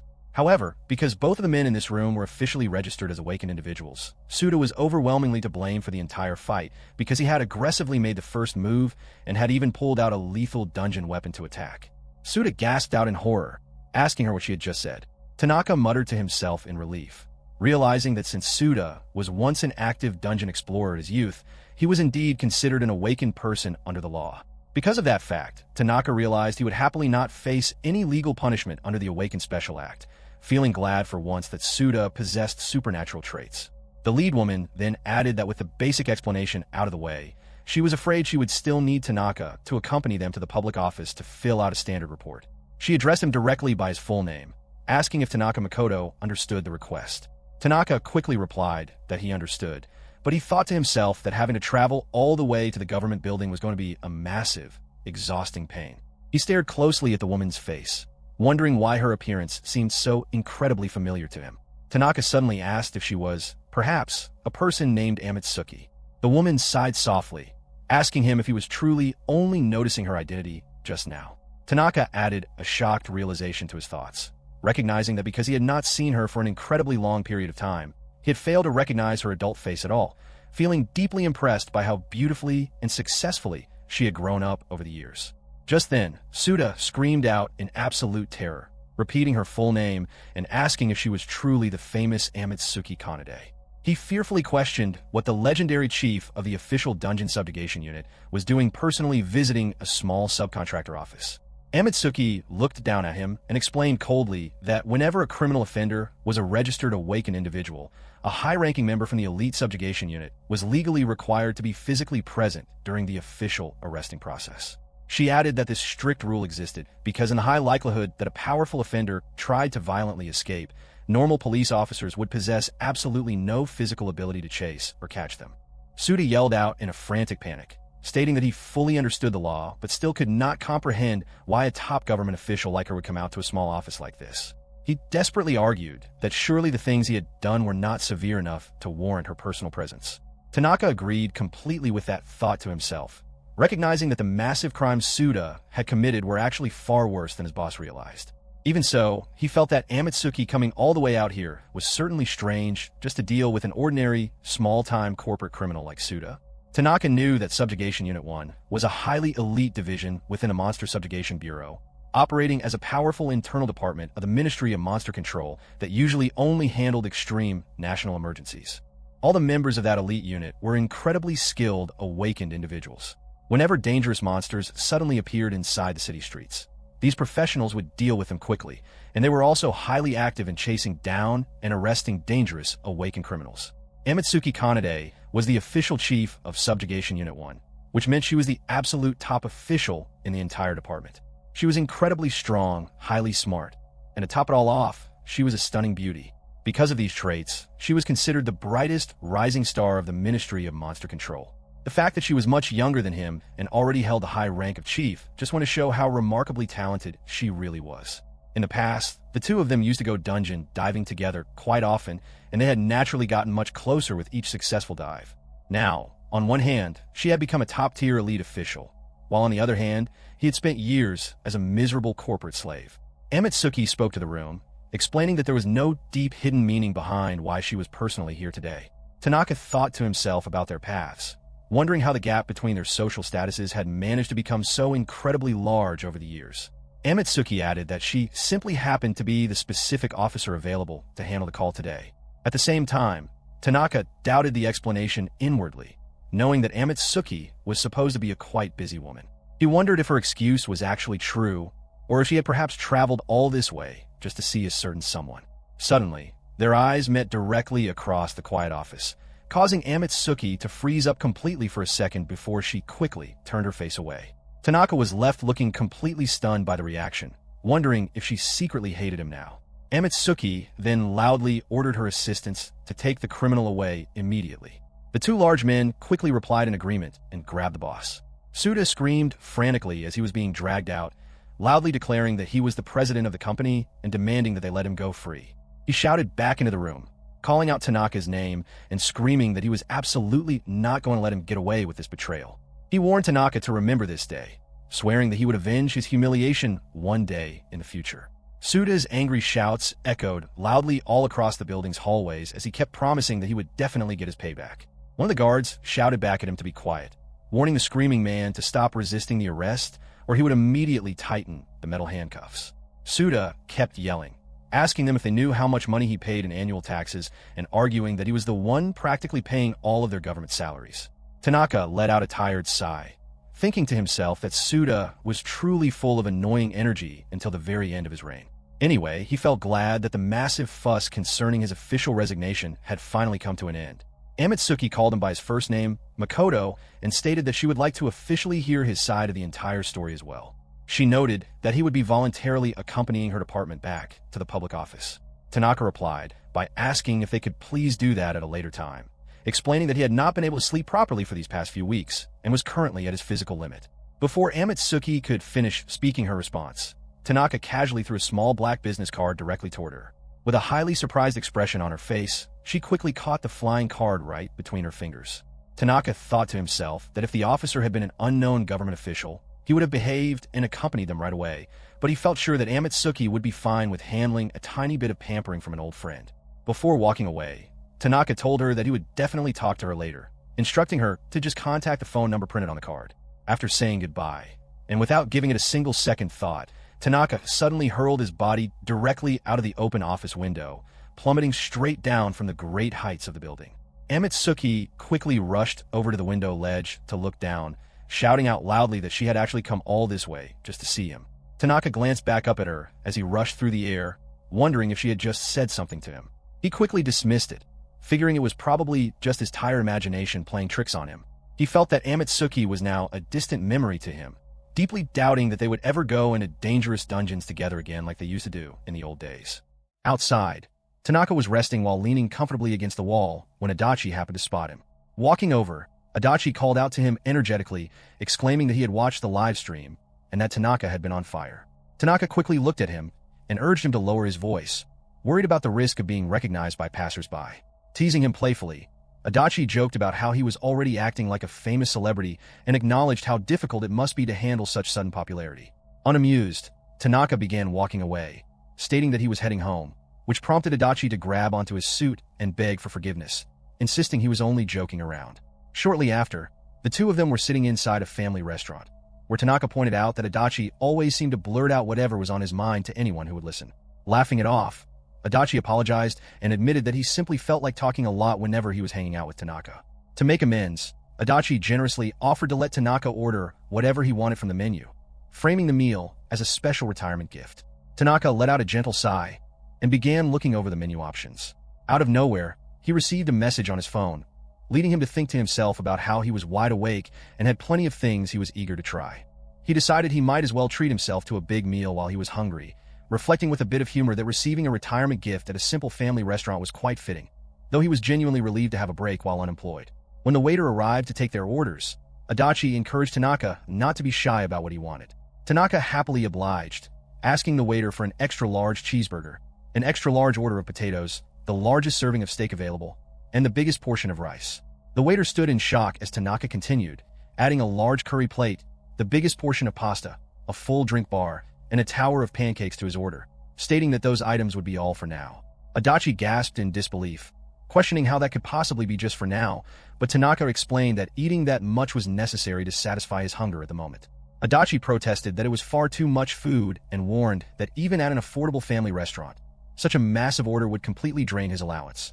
However, Adachi quickly realized that he had temporarily forgotten Tanaka was an active dungeon explorer who burned through immense amounts of energy, making a huge appetite completely natural. Looking closely at Tanaka, Adachi remarked that he was looking noticeably healthier lately, noting that the dark circles under his eyes had improved significantly compared to before. When the waiter asked Tanaka what he would like to drink, Tanaka politely requested a cola.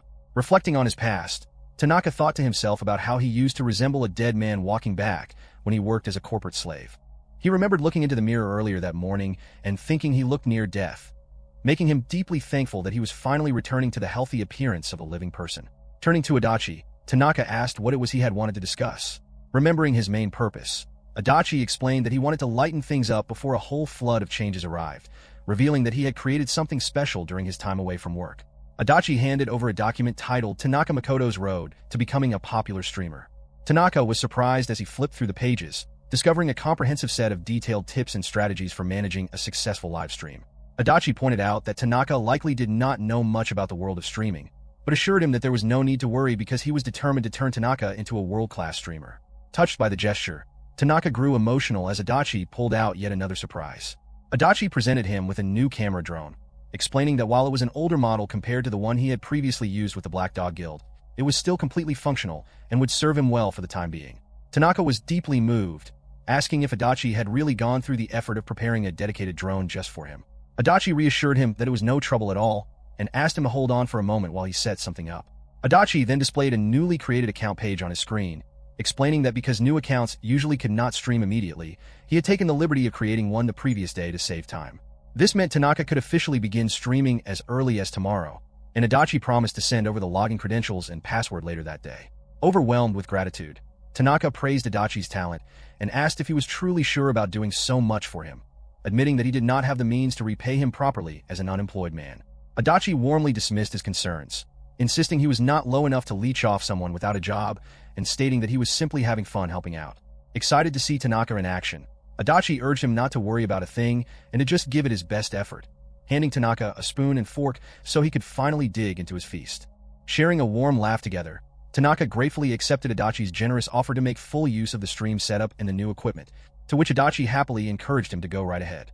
As Tanaka began devouring the massive meal laid out before them, Adachi brought up the topic of his prospective future as an independent content creator, asking whether Tanaka had any interest in joining another official guild, noting that he had already received recruitment offers during his previous broadcast. Over a few drinks, Tanaka thoughtfully pondered his options and explained that he preferred to try streaming on his own for free for the time being, as he was eager to test his own capabilities and see how far he could go on his own merit. He confessed that he genuinely enjoyed the encouraging support he had received from the audience's comments, which brought a warm smile to Adachi's face as he voiced his complete understanding and approval of Tanaka's decision. Checking the time, Tanaka suddenly realized how late it had gotten and quickly stood up, offering his apologies as he explained that he needed to head over to the Association Management Bureau immediately to provide a detailed explanation regarding recent events. Expressing his deep gratitude for everything Adachi had done, Tanaka prepared to take his leave, prompting Adachi to consider tagging along. Adachi curiously inquired whether Amatsuki Kanade would be present at the bureau. Tanaka had known Kanade for a very long time, and both Adachi and Suda were well aware of their past history, including how Kanade used to show no mercy when holding Tanaka back in their younger days. As the two friends walked outside together chatting, Adachi remarked on seeing Kanade on a live stream for the first time in a while, commenting on how remarkably beautiful she had grown up to be, evolving far beyond the cute girl she used to be. He mentioned how ecstatic the chat comments were, pointing out that viewers were now affectionately dubbing her the icy Bayonetta, and he laughed about the endless stream of comments from fans playfully begging to be insulted by her. Tanaka agreed that she was truly amazing and had matured exceptionally well, though a hint of self-deprecation crept into his voice as he admitted how vastly different she was from him now, expressing certainty that she would be deeply disappointed if she were to see his current pathetic state. He assumed that she would likely skip the upcoming interrogation entirely, believing she had no desire to witness his downfall, which he felt was completely understandable. Adachi quickly rejected Tanaka's pessimistic view, arguing that if Kanade were truly disappointed in him, she never would have gone out of her way to come all the way to see him in the first place. He reminded Tanaka of the old days when the two of them affectionately called each other Mako and Ai and Kana-chan, reassuring him that a bond like theirs could not be broken so easily, and that she likely still held deep feelings for him. However, Tanaka quickly cut Adachi off before he could finish his thought, insisting that it was fine and plainly acknowledging his own failures. He resolved to work as hard as possible from this point forward so that she might eventually look at him in a new, respectable light. Sensing the delicate mood, Adachi felt a slight bit of awkwardness and secretly felt a touch of sympathy for Kanade, quietly recognizing the challenging road she had ahead of her in dealing with Tanaka's dense mindset. Brushing off Adachi's subtle remark, Tanaka stated that he would carefully read through the streaming guides that evening and officially start broadcasting the very next day. Adachi cheerfully promised to tune into the live stream while working at his desk, enthusiastically cheering his friend on to give it his absolute best, and the two parted ways on a high note. Afterward, Tanaka found himself standing outside Nishishinjuku Station, sweating slightly in the heat, but feeling an overwhelming sense of liberation. He marveled at the simple luxury of being able to wake up whenever he pleased and commute on empty, uncrowded trains, reflecting on how truly happy he felt compared to his grueling past as a corporate slave. Steeling his resolve, he declared to himself that it was time to get to work and made his way toward the Nishishinjuku Cliff Dungeon. Upon arriving at the grand location, Tanaka took a moment to admire the breathtaking sight, thinking to himself that even though it had been quite a while since his last visit, the majestic view never failed to amaze him. The Nishishinjuku Cliff Dungeon was an imposing massive rift born from a giant crack running deep through the earth. While explorers had managed to survey up to the middle levels, Tanaka strategically planned to stick to exploring the middle levels for his initial streams, reasoning that viewers might quickly grow bored or overwhelmed if he jumped straight into the intense lower depths right away.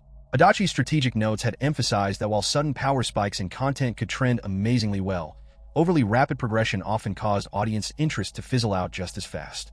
Taking out his smartphone and his newly acquired drone, Tanaka meticulously set up his equipment. He synchronized the camera drone with his mobile device, linked the stream feed directly to his DTube account, and finally published an announcement post across his social media channels to notify his followers. To his absolute astonishment, his phone immediately began buzzing incessantly with a massive barrage of notifications. Stunned by the instant flood of activity, Tanaka wondered out loud how people were responding so rapidly during middle of the workday. Within moments, his social media posts gained an explosive wave of shares, comments, and likes, with eager fans flooding directly into his incoming livestream room. Watching the engagement metrics rapidly skyrocket, Tanaka gasped in shock as the active viewer count surged past 1,000 people almost instantly. A sudden wave of nervous excitement washed over him as he realized just how many eager eyes were watching his every move through the camera lens. But as he paused to reflect on his journey, a profound sense of gratitude swept over him, knowing that it was entirely thanks to the overwhelming support of these viewers that he had finally found the courage to break free from his toxic company and pursue a fresh start in life. Looking at the camera lens, Tanaka silently swore to himself that he would take his new venture seriously as a way to repay the overwhelming favor and kindness he had received from his supporters. Taking a deep breath, he addressed his audience directly, politely greeting everyone and introducing himself as Tanaka, an explorer who had formerly belonged to the infamous Black Dog Guild. He expressed his sincere gratitude to all the fans who had tuned in to watch his very first solo stream that day. Instantly, his comment section erupted with a flurry of energetic interactions, with viewers expressing sheer amazement, tossing out random questions, and pointing out with hearty laughs that he was still wearing a formal business suit to explore a dungeon. Tanaka had previously heard that the D2 platform usually favored a bright and lively personality, but he found it much more natural to interact in his polite, working-class manner.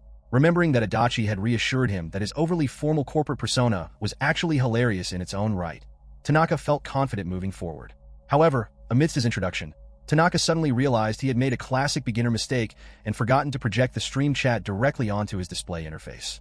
Offering a quick apology to his audience, he asked them to wait for a moment while he fumbled through the setup options. Locating the setting meant for comment projection, he clicked on it with a bit of hesitation, and the chat stream instantly materialized right in front of his eyes. Relieved that he could now read through everyone's real-time thoughts without needing to look down at his smartphone, he thanked his viewers for their patience and warmly acknowledged the incoming wave of comments. He informed his chat that while he was planning to dive into the Nishi-Shinjuku Cliff Dungeon today, he would strictly be exploring up to the middle floors, leaving the dangerous deeper levels for a future stream. He also casually reassured a few concerned viewers that he had already eaten a full breakfast, marveling internally at how difficult it was to manage a stream while talking, which gave him a newfound respect for professional content creators who did this daily.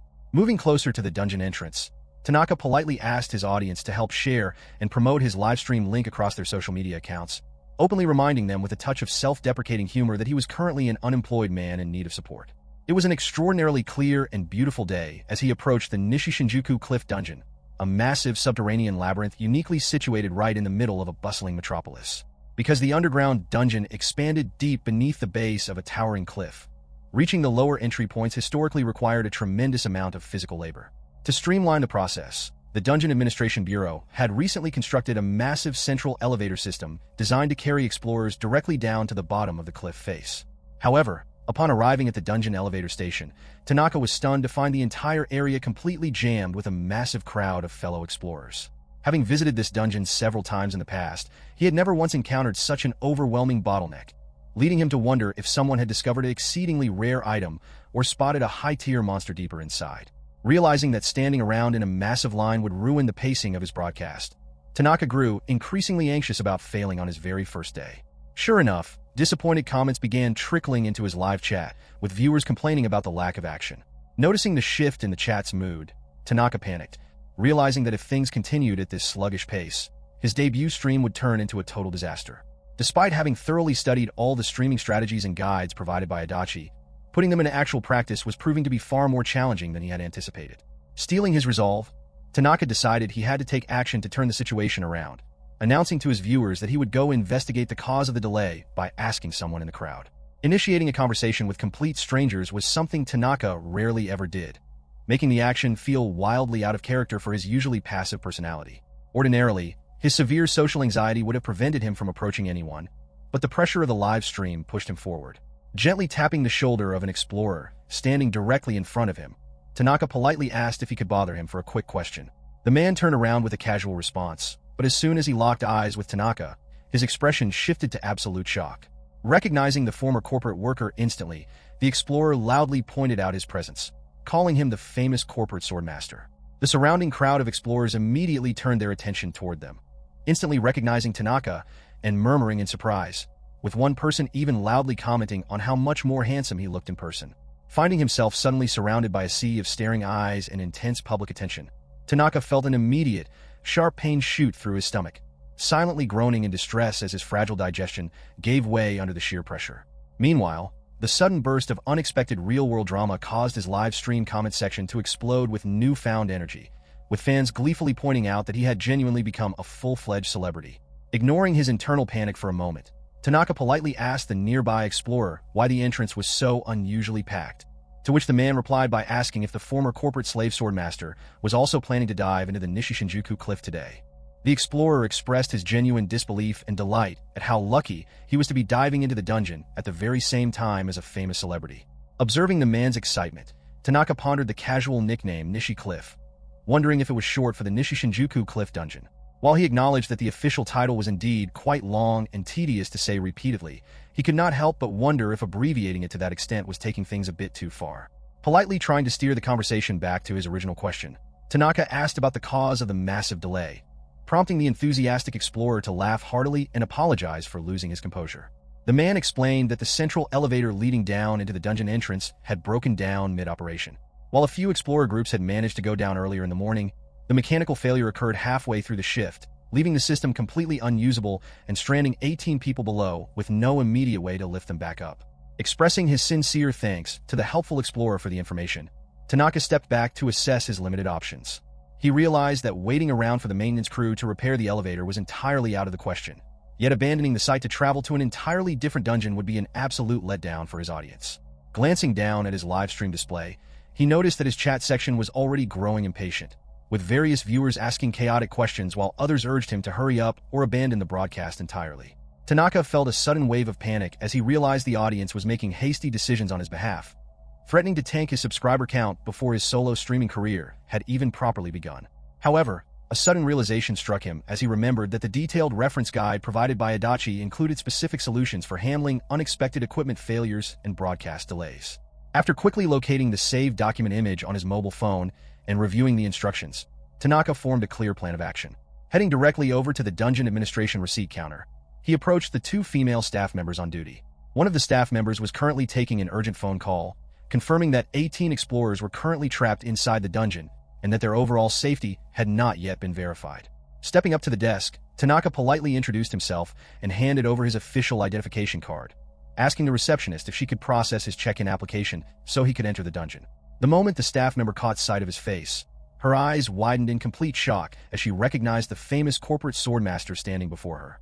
Turning excitedly to her colleague, she called out to her co-worker Satomi, loudly proclaiming that the former corporate slave swordmaster was right at their counter, adding that she had personally watched every single one of his viral videos. Tanaka offered an internal sigh, coming to the quiet realization that virtually every single person involved in the dungeon industry now recognized his face, making it increasingly difficult to navigate public spaces quietly. Focusing on the task at hand, Tanaka politely reminded the flustered receptionist about processing his official check-in request. The staff member hesitated, expressing concern that entering the dungeon was currently far too dangerous given the broken elevator system. Tanaka calmly reassured her that everything would be fine and asked her to process the request anyway. Reluctantly, the receptionist scanned his identification card to officially register his entry. Under standard protocol, any individual entering a dungeon was required to submit a formal application to the administration staff on site. While guild-affiliated explorers typically had their administrative paperwork handled seamlessly by their management teams, Tanaka was now operating entirely as a freelance adventurer, meaning he had to handle every step manually without any special treatment. After processing the necessary information, the receptionist handed back his card and confirmed that his official check-in was complete, prompting Tanaka to offer a polite expression of thanks before walking away toward the edge of the towering cliff. Standing near the precipice, Tanaka paused to look down at the massive vertical drop, resolving to strictly follow Adachi's advice by staying calm and doing things the way he always did them. Meanwhile, his live stream viewers reacted with sheer terror as the drone camera captured the dizzying drop of the canyon below. Panicked comments flooded the chat screen, with viewers declaring that a fall into the abyss meant certain death and stating that anyone with a fear of heights would instantly faint. Others assumed the broadcast was effectively over for the day, mockingly commenting that even the famous corporate swordmaster could not overcome a broken elevator system. Standing behind Tanaka near the platform, a small group of waiting adventurers noticed his presence, with a man wearing glasses questioning if that was really the famous swordsman, while a young woman smirked, assuming he was about to give up and leave the area. Without warning, Tanaka stepped forward and leaped headfirst off the edge of the steep cliff, plummeting straight into the canyon below. The gathering crowd of adventurers on the platform stood completely frozen in absolute shock, crying out in disbelief as they watched him jump. As he free fell through the air, his live stream comment section erupted into utter chaos, with terrified viewers screaming that he was going to plunge to his death. Glancing casually at the streaming chat as the wind rushed past his face, Tanaka wondered to himself if he probably should have given his viewers a fair warning before diving off the cliff. However, he quickly recalled Adachi's advice about the paramount importance of maintaining a strong element of surprise during live broadcasts. Seeing how lively and active his chat section had suddenly become, he concluded that the dramatic plunge had been the right decision after all. Demonstrating his incredible agility and physical control, Tanaka expertly bounced off protruding rock formations along the cliff wall to control his downward momentum and guide his descent safely. Turning toward the camera drone floating alongside him, he calmly advised his viewers to brace themselves, warning them that the rapid motion might make them feel a bit dizzy. The panic chat section continued to explode with frantic reactions, with terrified newcomers screaming about the dangerous fall, while longtime fans reassured the crowd that this was not his first time performing such a daring maneuver. Watching the engagement numbers shoot through the roof, veteran viewers gleefully announced that the corporate swordmaster's official live stream had truly begun, encouraging him to keep up the amazing work as he made his dramatic descent into the dungeon below. Another viewer joked that nobody could ever truly get used to watching such a terrifying stunt, while another frantically called for someone to get him motion sickness medication.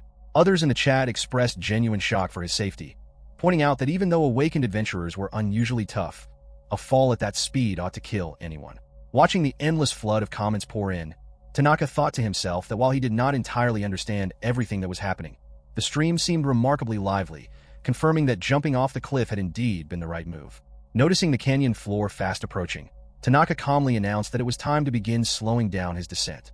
Drawing his sword in midair, he thrust the blade deep into the solid rock face of the cliff and skillfully stepped onto the hilt, riding the sliding weapon downward as sparks flew to friction break his fall. With precise timing, he kicked his feet against the wall to dislodge the blade, executed a graceful flip through the air, and landed onto the solid ground below with a heavy, resounding thud. Letting out a deep sigh of relief, Tanaka casually dusted off his formal business suit and announced that everything was all right. His terrified audience exploded in the chat, begging him not to act like everything was normal after such a heart-stopping stunt. Viewers confessed to feeling sick just watching the descent, while others marveled at his incredible skill, expressing envy over his abilities as an awakened adventurer. However, seasoned viewers quickly pointed out that an average adventurer could never pull off such a stunt, reminding everyone that the Management Bureau had built a central elevator precisely because falling down the cliff face was fatal for almost anyone else. Addressing the camera with his usual polite demeanor, Tanaka awkwardly announced that it was time to officially enter the Nishi-Shinjuku Cliff Dungeon. As he began walking toward the entrance, he humbly apologized for any rough or unpolished moments during the broadcast, expressing his sincere hope that everyone would continue to enjoy the stream. The viewers responded enthusiastically, declaring that this humble and unique content was exactly what they had been searching for. Many found his overly polite, deeply ingrained corporate habits hilarious, remarking that his former office job had clearly left a permanent mark on him. Others appreciated his grounded nature, noting that amidst a sea of rude and arrogant streamers, it was refreshing to watch someone so respectful, polite, and seemingly normal. Yet, a frantic viewer quickly interjected to remind the chat that Tanaka had just nonchalantly jumped off a massive cliff in a business suit, pointing out that his actions were anything but ordinary and that their very definition of normal was completely falling apart. Ascending and descending the stone steps, Tanaka navigated the subterranean passageway as a low, persistent rumbling echoed through the dark corridors. Dungeons almost exclusively extended far beneath the surface of the earth, though peculiar exceptions existed throughout the world, with some even housing the silent remains of ancient ruins. Their defining characteristic was the inevitable presence of monstrous creatures within their depths. While monsters were typically confined to these underground networks, rogue beasts occasionally managed to breach the perimeter and emerge into the upper world. Whenever such breaches occurred, urgent reports were dispatched directly to the specialized Monster Subjugation Division to which Amatsuki belonged, prompting their swift deployment to eliminate any impending threat to the public. Reaching the foot of the stairs, Tanaka was greeted by the immediate arrival of multiple goblins emerging from the shadows. These creatures were known to wield crude weaponry such as small knives, yet their intellectual capacity and physical strength were notoriously unimpressive. Within the formal hierarchy of the Adventurers Association, goblins were classified as a humble D-rank threat, representing the absolute lowest tier of monster danger. Observing the small horde of merely 5 creatures, Tanaka calmly calculated that such a minor encounter was hardly worth capturing on camera. Taking a firm grip on the hilt of his sword, he pushed off the ground and moved forward with extraordinary speed. His sudden burst of velocity was so immense that he vanished entirely from his original position, reappearing instantaneously behind the line of monsters.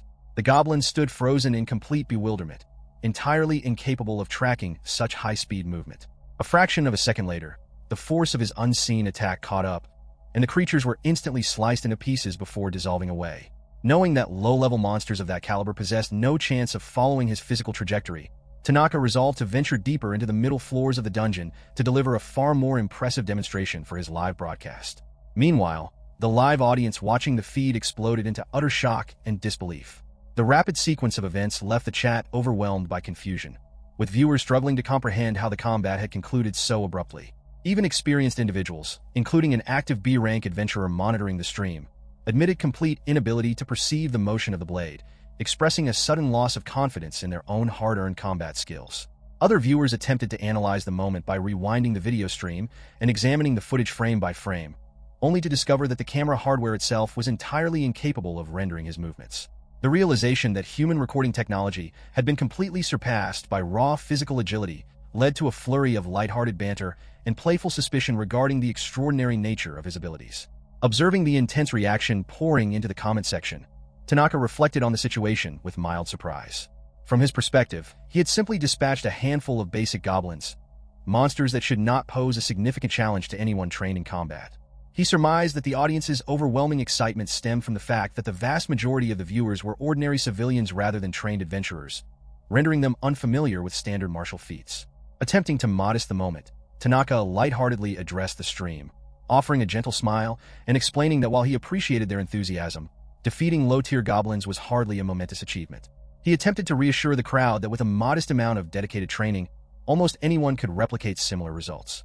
This casual dismissal only triggered a fresh wave of incredulity from the audience, who adamantly insisted that such overwhelming speed was completely beyond the realm of normal human capability, noting that his solemn demeanor during such absurd feats was strikingly unusual. Clarifying his actions further, Tanaka noted that the maneuver was simply a matter of swinging a sword faster than the frame rate of the camera could record. Before the discussion could continue, an alert viewer spotted fresh danger approaching from behind and quickly sounded a warning in the chat. Tanaka immediately sensed the incoming threat, executing a clean vertical jump to evade a sudden ambush from the shadows. The arriving adversaries were dungeon rats, creatures that presented a particularly annoying challenge.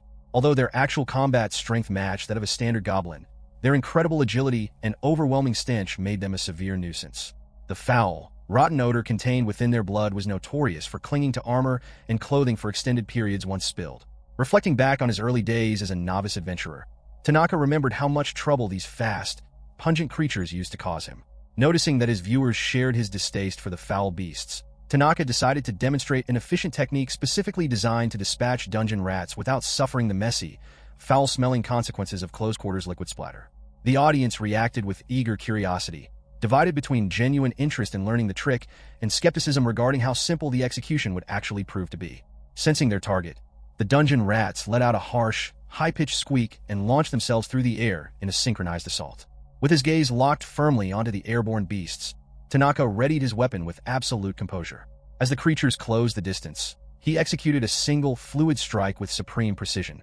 The force of the movement triggered a massive shockwave that blasted the incoming rats into pieces instantly, causing their remains to disperse harmlessly into the ambient air long before any foul liquid could make contact with his person.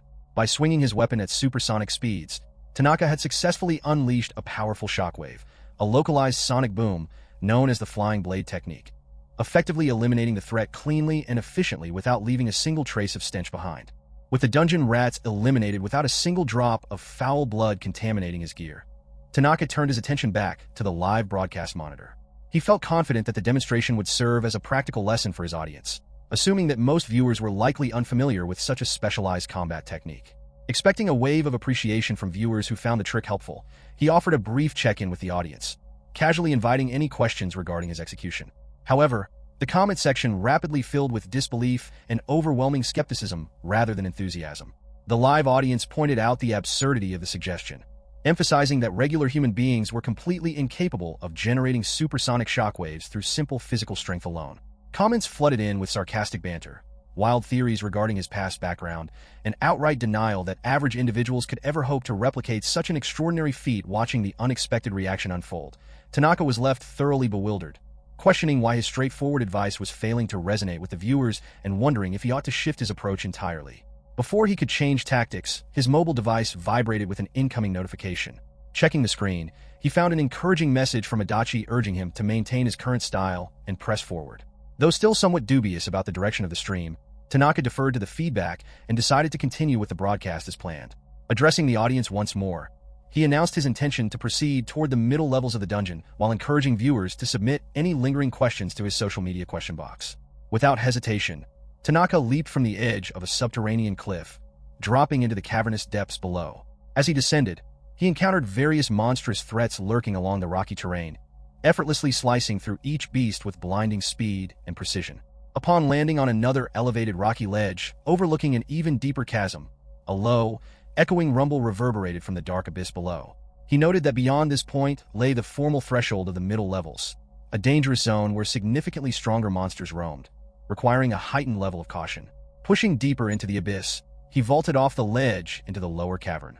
Visually, the upper and middle tiers of the underground maze shared striking similarities, with only a subtle darkening of the surrounding stone walls and earthen floor to distinguish them, a minor detail that easily went unnoticed to an untrained eye.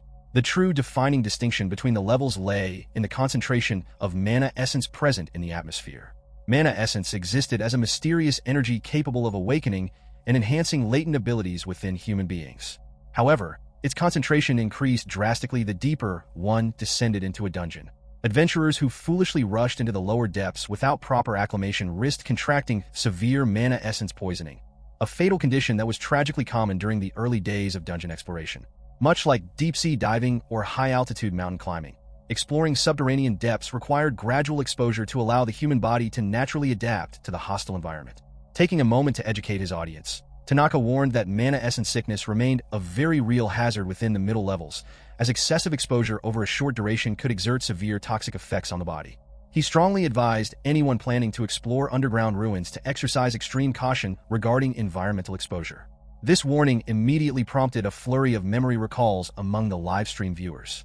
Chat members quickly pointed out the blatant irony of his advice, reminding one another of a recent broadcast where Tanaka had bypassed all safety protocols and jumped directly into the deep levels without any visible ill effects. While some viewers recalled the viral clip, others speculated that he possessed a complete immunity to environmental toxins, concluding that his stern safety warning sounded entirely unconvincing coming from someone who routinely ignored those very rules. Reading the comments calling out his past actions, Tanaka felt a moment of awkward realization, mentally acknowledging that he had indeed performed such a reckless jump. Addressing the chat's point directly, he clarified that his personal body possessed an abnormally high tolerance for mana essence, allowing him to traverse the deep levels without suffering adverse physical symptoms. He sternly added that an ordinary individual attempting the exact same feat would likely suffer violent physical trauma, urging his audience never to attempt such dangerous stunts under any circumstances. Noticing the audience's intense fascination with his abnormal environmental resistance, Tanaka paused his movement, glancing carefully to his left and right to ensure no monsters were lurking nearby. Confirming the immediate surroundings were secure, he decided to address the subject in greater detail. He explained that building resistance to mana essence was simply a matter of prolonged physical exposure, as spending vast amounts of time deep within dungeons allowed the human body to gradually adapt to the toxic atmosphere over time. To illustrate the exact effort required to reach his specific level of tolerance, he offered a direct breakdown of his past regimen, explaining that achieving a comparable level of resistance would require an individual to spend at least 5 consecutive years enduring 350 hours of brutal overtime every single month inside the dungeon depths. Offering a confident smile and a friendly thumbs up to the camera, he assured his audience that subjecting oneself to such an intense, unrelenting routine would naturally grant the human body an impenetrable defense against environmental toxicity. The chat section instantly erupted into collective horror and outrage at the absurd, grueling reality of his past routine. Viewers vehemently rejected the notion, expressing absolute disgust at the thought of such extreme overwork and declaring the proposed training regimen completely unviable for any reasonable human being. The online audience watched the broadcast with a mix of sympathy and disbelief, filling the comment section with observations about the stream host's tragic past. Many noted how painful it was to watch someone who had clearly been reduced to a corporate drone, trapped in a miserable dynamic where the only apparent life choices were suffering from mana sickness or enduring soul-destroying overtime. Observing these incoming messages, Tanaka could not bring himself to blame the audience for their reaction.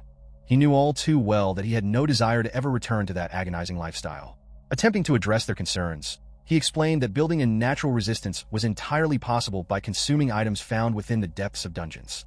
During his exploration, something in the environment caught his eye, exactly what he needed at that moment. Spotting a luminous cap, Tanaka reached down and picked up the unusual fungus.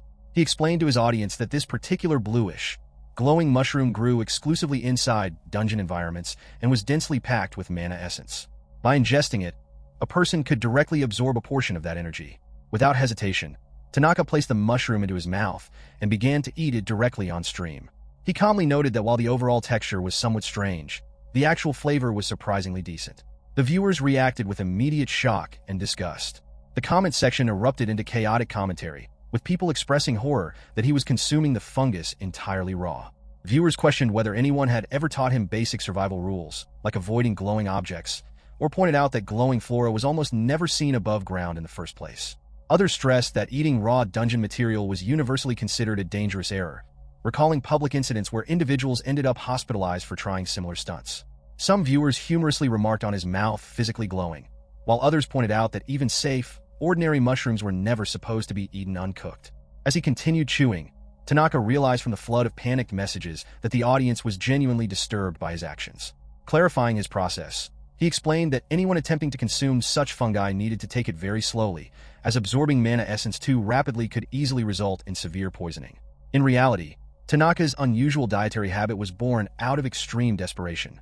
During his time as an overworked corporate employee, his daily schedule had been so absurdly relentless that he lacked even the basic time required to sit down for a proper meal.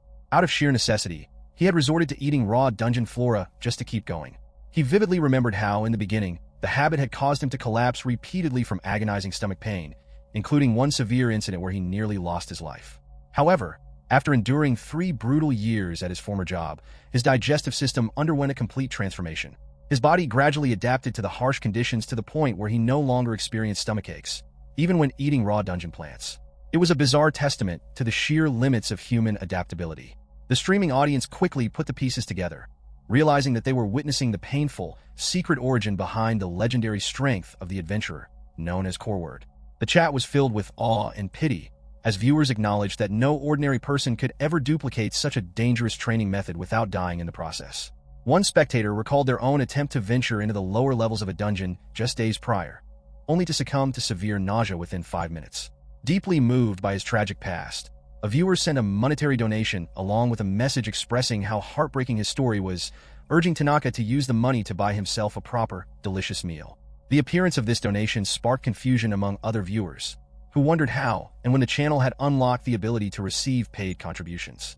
Tanaka himself was caught completely off guard by the notification. Recalling the administrative documents provided to him by Adachi, he remembered reading about a specific monetization feature that allowed audience members to send direct financial support to streamers. He had never truly expected anyone to use it on his channel, yet the monetary gifts were actively coming in.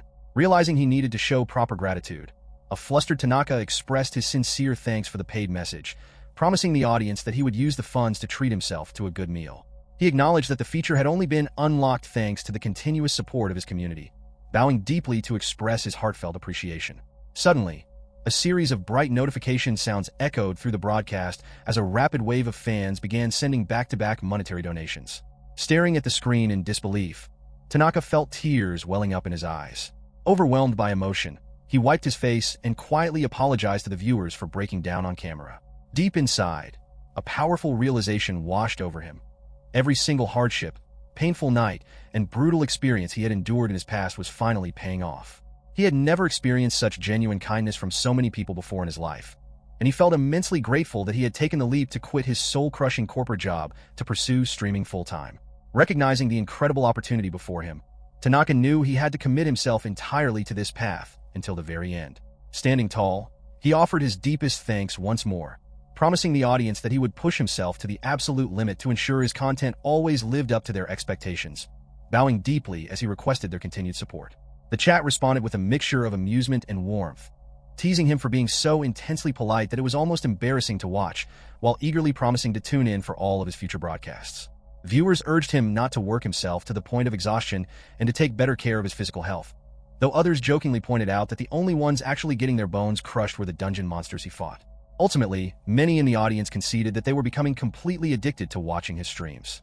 The stream was alive with enthusiasm as viewers flooded the comment section with praise, declaring that the host had completely outclassed every dungeon streamer who came before him, while another fan proudly announced plans to take on a part-time job just to send financial support. Gazing at the screen with a gentle smile, Tanaka acknowledged the overwhelming affection before steering the broadcast forward. He invited the audience to submit any remaining questions they might have as he resumed his trek through the subterranean paths. As his feet hit the uneven ground, a quiet sense of anticipation began to settle over him. The surrounding corridors were unusually tranquil, leaving him with the distinct feeling that a creature ought to be lurking just around the corner. He glanced subtly toward his floating camera drone, secretly hoping for a dramatic encounter. A flashy, victorious battle would be the perfect way to satisfy his viewers and fulfill the grand expectations they had placed upon him. Suddenly, a sharp, distant echo shattered the silence from behind. Tanaka froze in place as the realization hit him. It sounded unmistakably like a young woman screaming in terror. The chat section erupted into immediate panic, with viewers questioning whether a crisis was unfolding and expressing confusion, given that the dungeon was supposed to be restricted at the time. Others quickly recalled that a few exploration parties had descended into the depths earlier that morning, right before the main elevator system suffered a mechanical breakdown. Just as the audience was piecing the situation together, a sudden shift on screen caused some to wonder if the broadcast feed had begun to lag. In reality, Tanaka had abruptly burst into a sprint, propelling himself forward with incredible velocity. The audience watched in total shock as he transformed into a near-invisible blur, marveling at his ridiculous speed and jokingly comparing him to a hyper-advanced bullet train. Admiration quickly shifted toward the recording equipment itself, as viewers praised the high-spec camera drone for miraculously keeping pace with his movement, while lightheartedly pleading for the overworked device not to break down under the extreme physical strain. Meanwhile, the rapid, chaotic movement began to take a toll on the audience, leaving several spectators complaining of sudden nausea. Noticing the turbulence of the camera feed, Tanaka hastily issued a brief warning to his audience, advising anyone prone to motion sickness to take appropriate medication immediately. Chat members quickly responded, with some confirming they had already taken their pills and were feeling much better, while others scrambled to do the same. Approaching a massive cavernous gap, Tanaka leapt high into the air, soaring across a wide chasm between two sheer cliffs. Gritting his teeth against the wind, he reflected on his motivations. He had no grand illusions of playing the righteous hero, yet he firmly believed that if a person in desperate need of help appeared directly before his eyes, he had a fundamental duty to rescue them.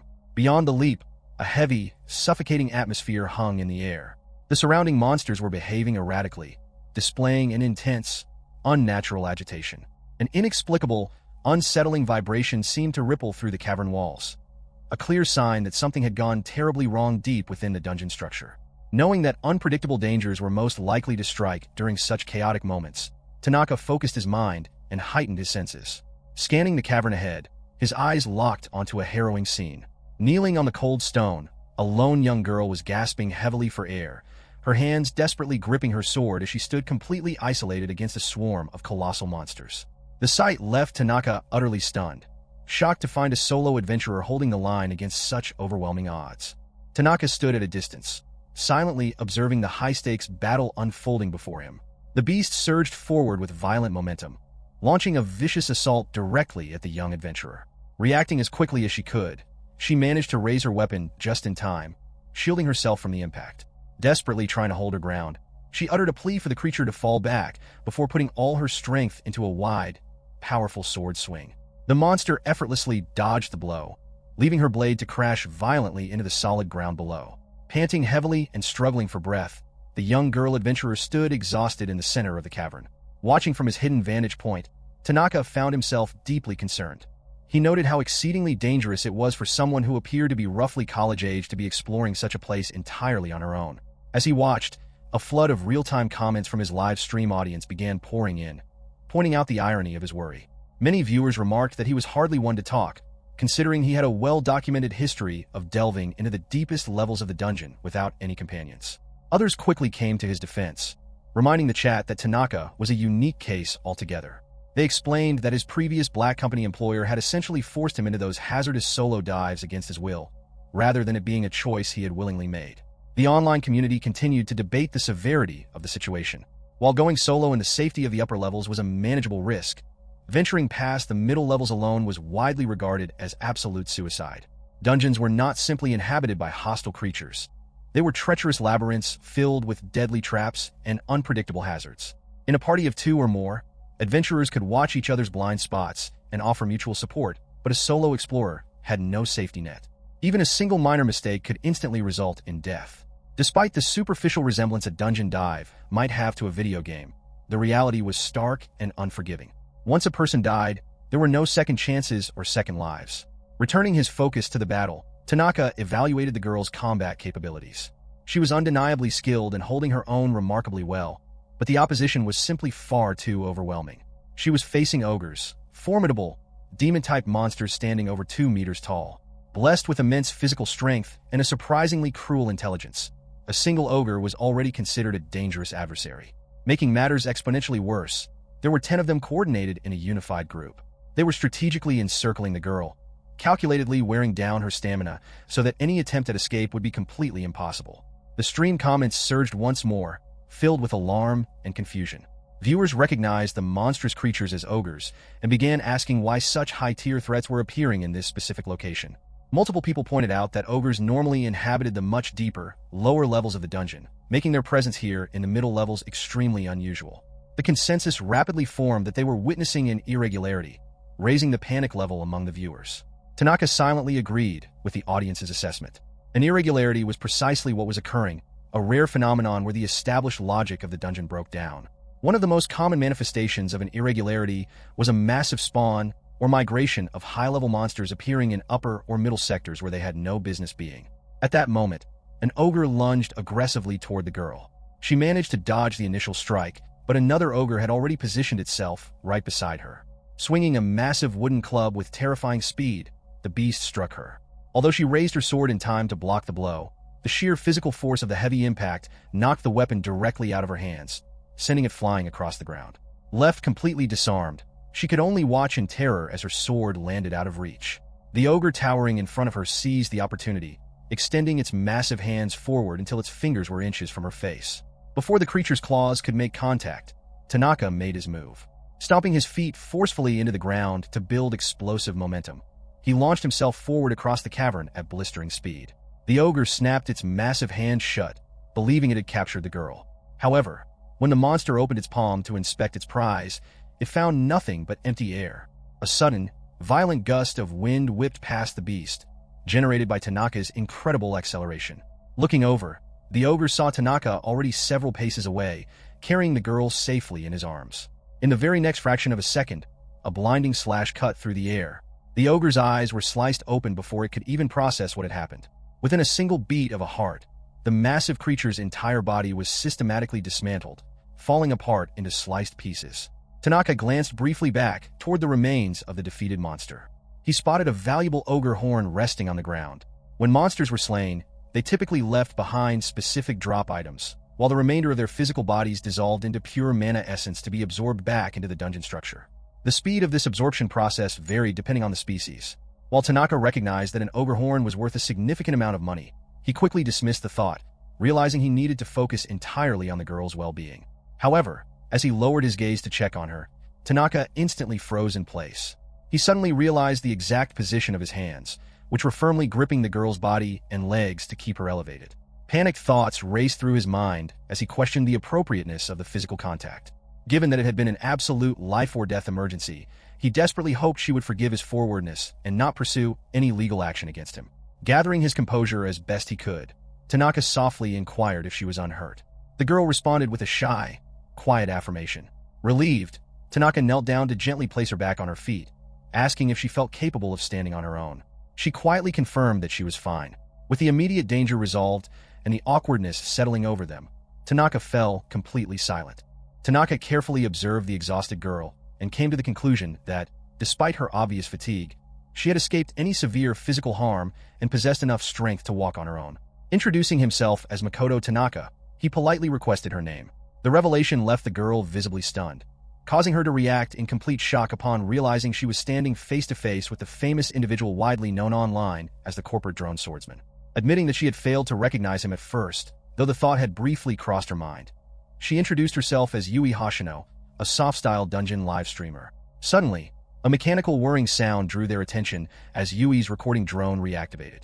Distressed, she rushed over to inspect her equipment, expressing immense relief that the device had survived the encounter intact after fearing the ogres might have crushed it completely.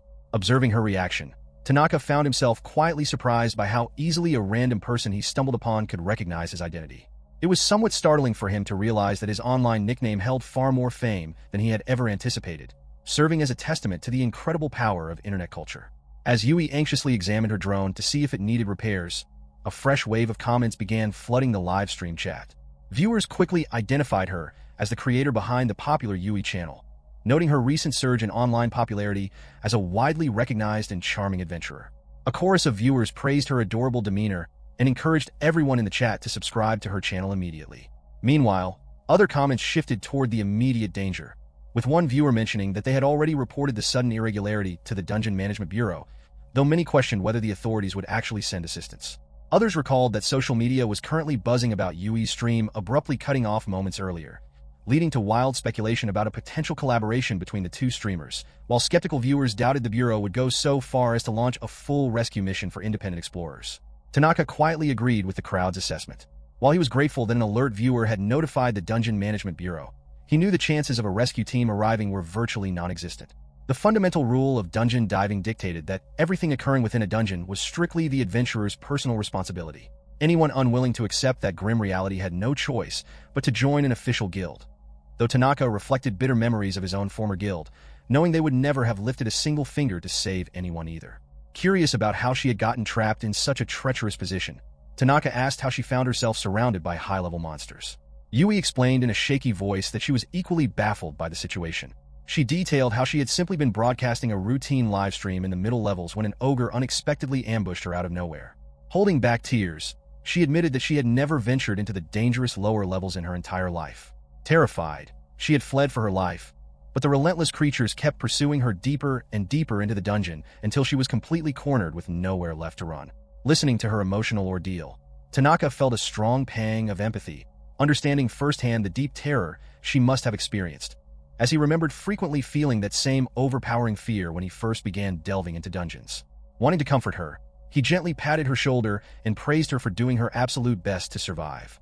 Moving toward the waiting horde, Tanaka took a moment to neatly adjust his necktie, reassuring her that she could rest easy now because he would handle the rest of the battle. Yui could only stare at him in silent awe. Ahead of them, the remaining ogres were visibly trembling with fear after spotting the severed horn of their fallen comrade lying on the ground. A heavy, absolute silence fell over the dungeon as Tanaka stepped forward with calm, steady strides toward the monstrous crowd. In his mind, facing 9 ogres felt somewhat tedious and unimpressive compared to the horrifying threats he routinely battled in the deep levels. Still, he welcomed the change of pace, considering his life had become rather mundane ever since he started fighting weaker upper-level monsters that he normally would have ignored entirely. Noticing the creatures backing away in sheer terror, Tanaka remarked on how surprising it was to see them attempt to scurry away. Panic overwhelmed the monsters, driving them to let out a collective, blood-curdling scream before charging forward to attack him all at once. The stream chat erupted into a frenzy of panicked reactions, with viewers expressing sheer terror at the sight of the massive beasts and fearing someone was about to die. However, longtime fans reassured the newcomers to feast their eyes, promising that their favorite corporate drone was about to put on an unforgettable display of skill, while eager viewers begged others to record clips of the impending fight and sent financial donations to cheer Tanaka on. As the first ogre lunged aggressively toward him, Tanaka locked his eyes onto the creature with intense focus. In an instant, his body vanished into thin air, reappearing behind the beast faster than the human eye could track.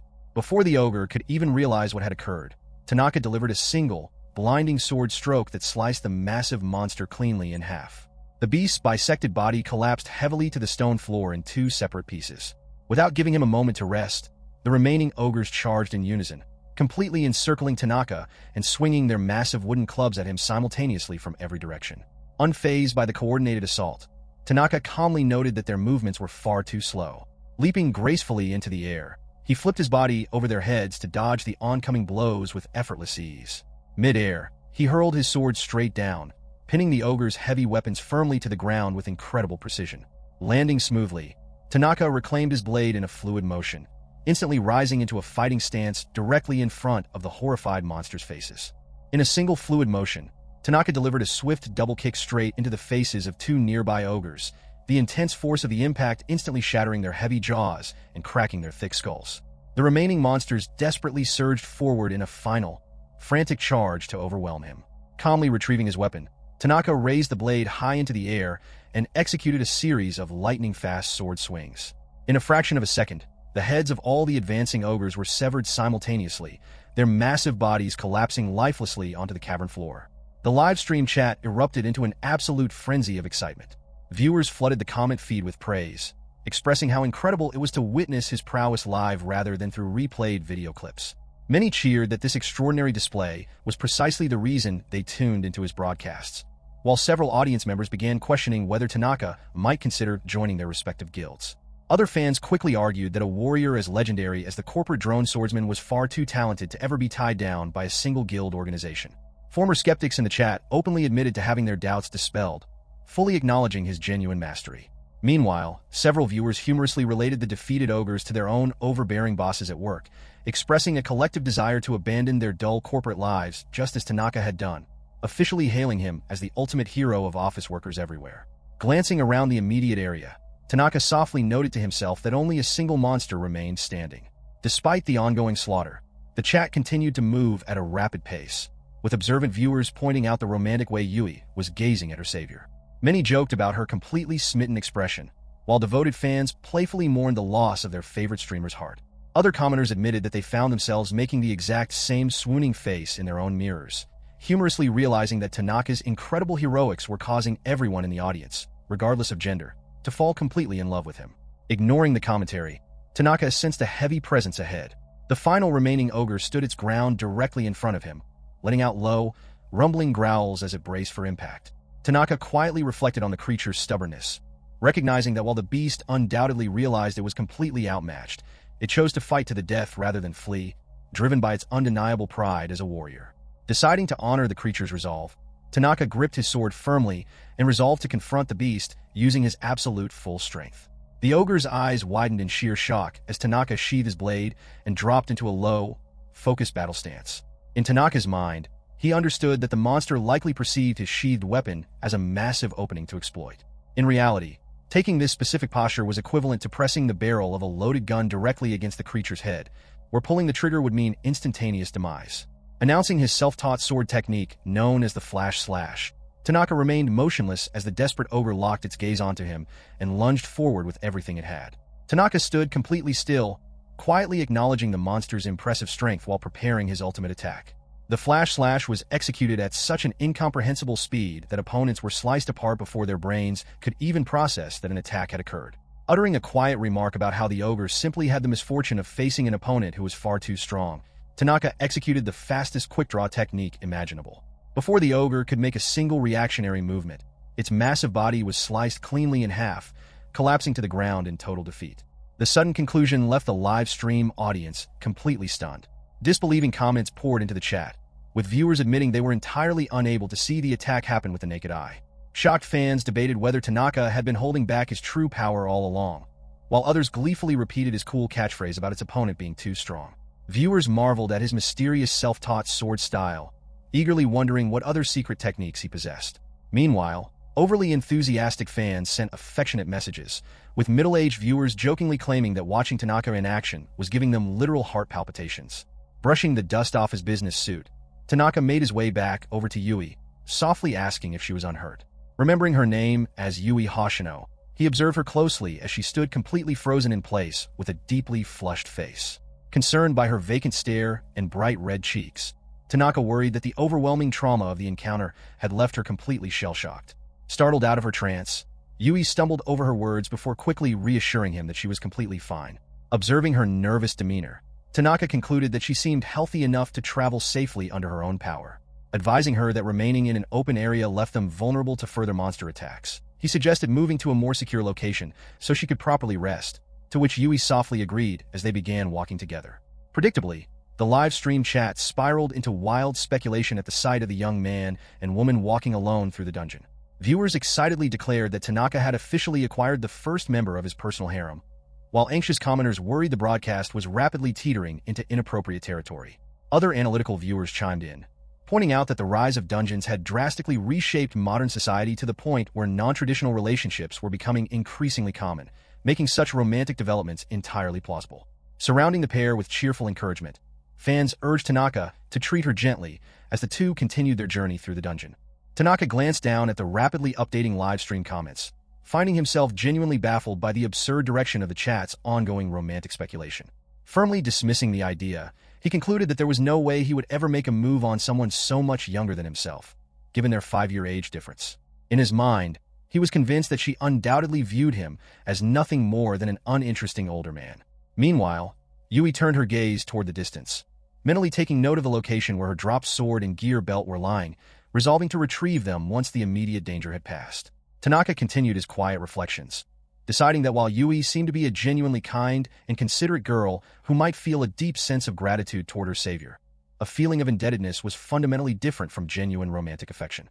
Furthermore, he fully expected that once they safely navigated their way out of the treacherous labyrinth, their paths would likely never cross again. Guiding her to a quiet corner, Tanaka suggested taking a short break to recover. Yui readily agreed, relieved to finally catch her breath in a safe zone. Turning toward his streaming camera, Tanaka informed his audience that he would be temporarily turning off the live broadcast in order to properly evaluate and treat Yui's injuries, promising his viewers that they would return online shortly. The announcement triggered an instant wave of outrage and panic in the comment section. Viewers loudly protested the sudden outage, with frantic audience members begging him to keep the stream running and humorously offering to pay exorbitant amounts of money just to keep the camera alive. Unfazed by the dramatic uproar, Tanaka promptly ended the stream. In his mind, Tanaka knew that keeping the broadcast active would only make the young girl feel uncomfortable and self-conscious, preventing her from speaking freely while receiving medical attention.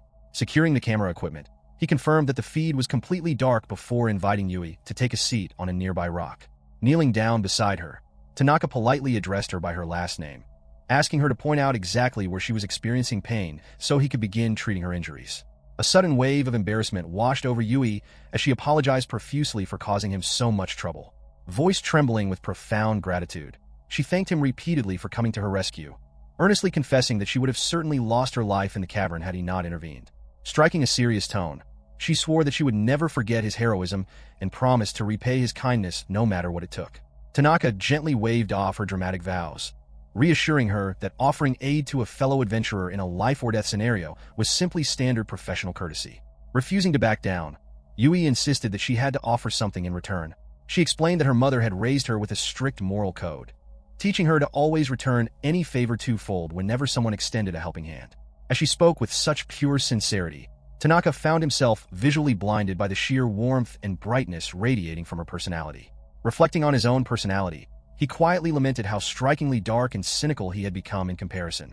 While he vaguely recalled possessing a similar idealistic enthusiasm in his younger years, endless time spent slaving away as an exploited corporate drone had thoroughly drained the warmth from his heart. Heavy, relentless labor possessed a terrifying ability to permanently alter a person's character, and Tanaka silently hoped that Yui would never be forced to endure the soul-crushing conditions of a toxic work environment like the one he had escaped. Changing the subject, Yui timidly pointed out that given her younger age and lack of veteran status as an explorer, Tanaka had no need to speak to her using such formal, polite honorifics. She admitted that his strict politeness made her feel undeservedly guilty, asking if he could speak to her more casually. Tanaka considered her request, realizing that since they needed to cooperate closely to escape the dungeon, maintaining stiff social barriers would only hinder their communication and slow them down. Deciding it was practical to foster a comfortable atmosphere, he agreed to drop the formality and adopt a more relaxed tone. Relieved, Yui bowed her head in deep appreciation. Refocusing on the medical care, Tanaka casually asked her to specify where she was feeling the most pain. Yui indicated her lower leg, explaining that one of the ogres had managed to land a heavy blow directly against her limb during the chaos. Inspecting her leg closely, Tanaka noted severe swelling around the impact area, acknowledging how painful the injury must be. Informing her that he would heal it immediately, he reached into his pack, pulled out a small glass bottle, and unstoppered the top. Recognizing the rare liquid inside, Yui gasped in total shock, realizing it was a high-grade healing potion. Distressed by the thought of using such an expensive item on herself, she frantically tried to decline, insisting that the item was far too valuable to waste on her minor injuries. Tanaka quickly put her mind at ease, assuring her that he possessed plenty of extra supplies in his inventory. Expressing her humble gratitude once more, Yui accepted the treatment as Tanaka carefully applied the liquid to her swollen skin. Potions were highly sought-after magical remedies crafted from exotic raw materials gathered deep within dungeons. While refined versions could be purchased in surface markets, their prices were notoriously steep, making them a luxury item. Although wealthy guilds routinely provided their members with medical supplies, Tanaka remembered with quiet bitterness that his former employer had never provided him with a single bottle. Driven by necessity, he had learned the delicate art of potion making on his own. Because his corporate superiors frequently sent him on dangerous solo missions into the deepest levels, acquiring rare, high-quality monster materials had never been a problem for him. While strict dungeon laws strictly prohibited unauthorized extraction and commercial sale of raw materials, creating and consuming handmade potions for personal field use remained entirely legal. Within moments of applying the solution, Tanaka announced that the treatment was complete. Yui watched in utter amazement as the intense swelling vanished completely before her eyes. Instructing her to test her mobility, Tanaka urged her to try moving her leg around. Cautiously testing her foot, Yui's eyes widened in sheer disbelief as she discovered that the lingering agony had disappeared entirely. Overjoyed, she stood up and bounced lightly on her feet, celebrating the fact that she could move without feeling even a hint of pain. Tanaka smiled warmly, expressing genuine relief that the treatment had worked so effectively. However, as he looked up at her standing before him, his expression suddenly hardened as his eyes caught sight of something unexpected.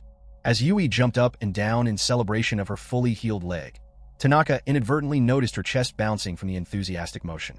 Quickly looking away to maintain his composure, he quietly congratulated himself on having the foresight to turn off the streaming camera before such an awkward moment could be broadcast to his audience. Turning his focus back to their situation, he asked her why she had ventured into such a hazardous area entirely on her own, pointing out that while he was hardly one to talk about avoiding danger, exploring the middle levels without a party was an extraordinarily risky endeavor.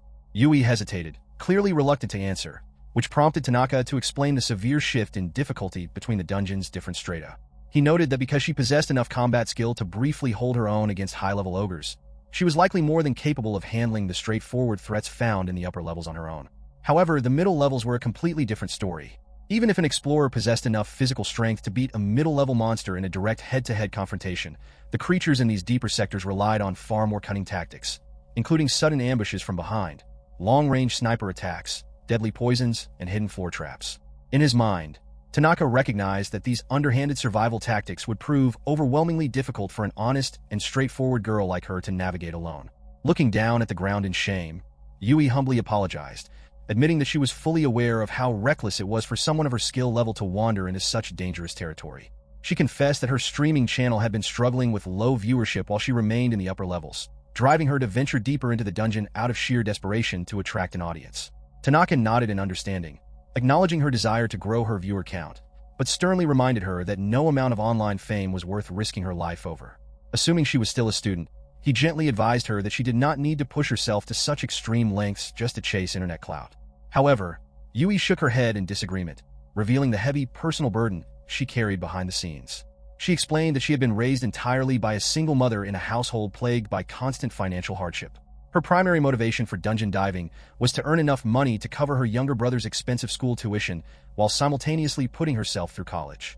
Forced into a corner by her family's poverty, her only viable options for generating substantial income while managing her studies were dungeon streaming or taking up nighttime entertainment work, leaving her with no choice but to throw caution to the wind regardless of how dangerous it was.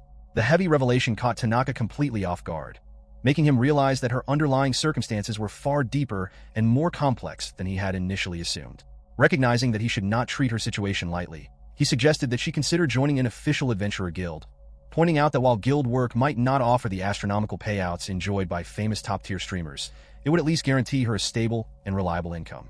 Yui acknowledged the logic of his advice, but countered by explaining the harsh realities of the modern job market, where major guilds required applicants to possess a formal college degree just to be considered for employment.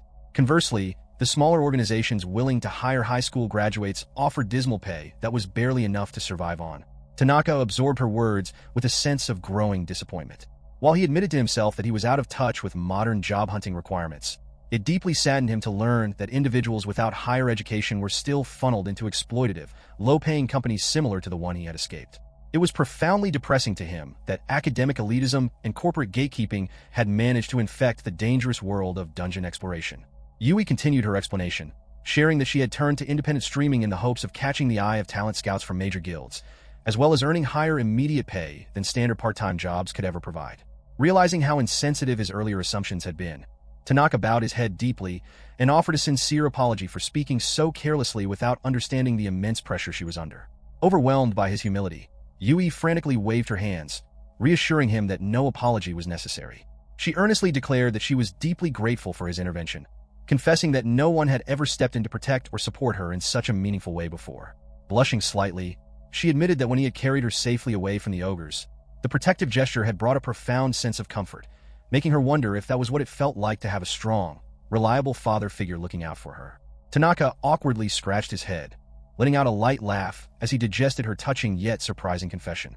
While he was moved by her sentiment, he couldn't help but feel a sudden pang of self-consciousness, wondering if his worn-out appearance genuinely made him look like a middle-aged father to someone her age.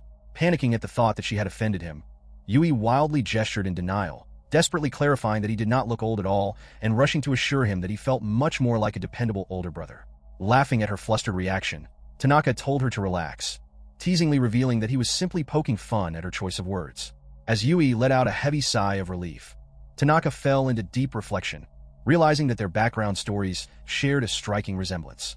Years ago, his own parents had been hospitalized with severe mana essence poisoning, leaving him entirely without a support system. To pay off the astronomical medical bills, he had been forced to enter the workforce straight out of middle school, securing employment at Suda's notoriously abusive company because no other options were available to a desperate kid.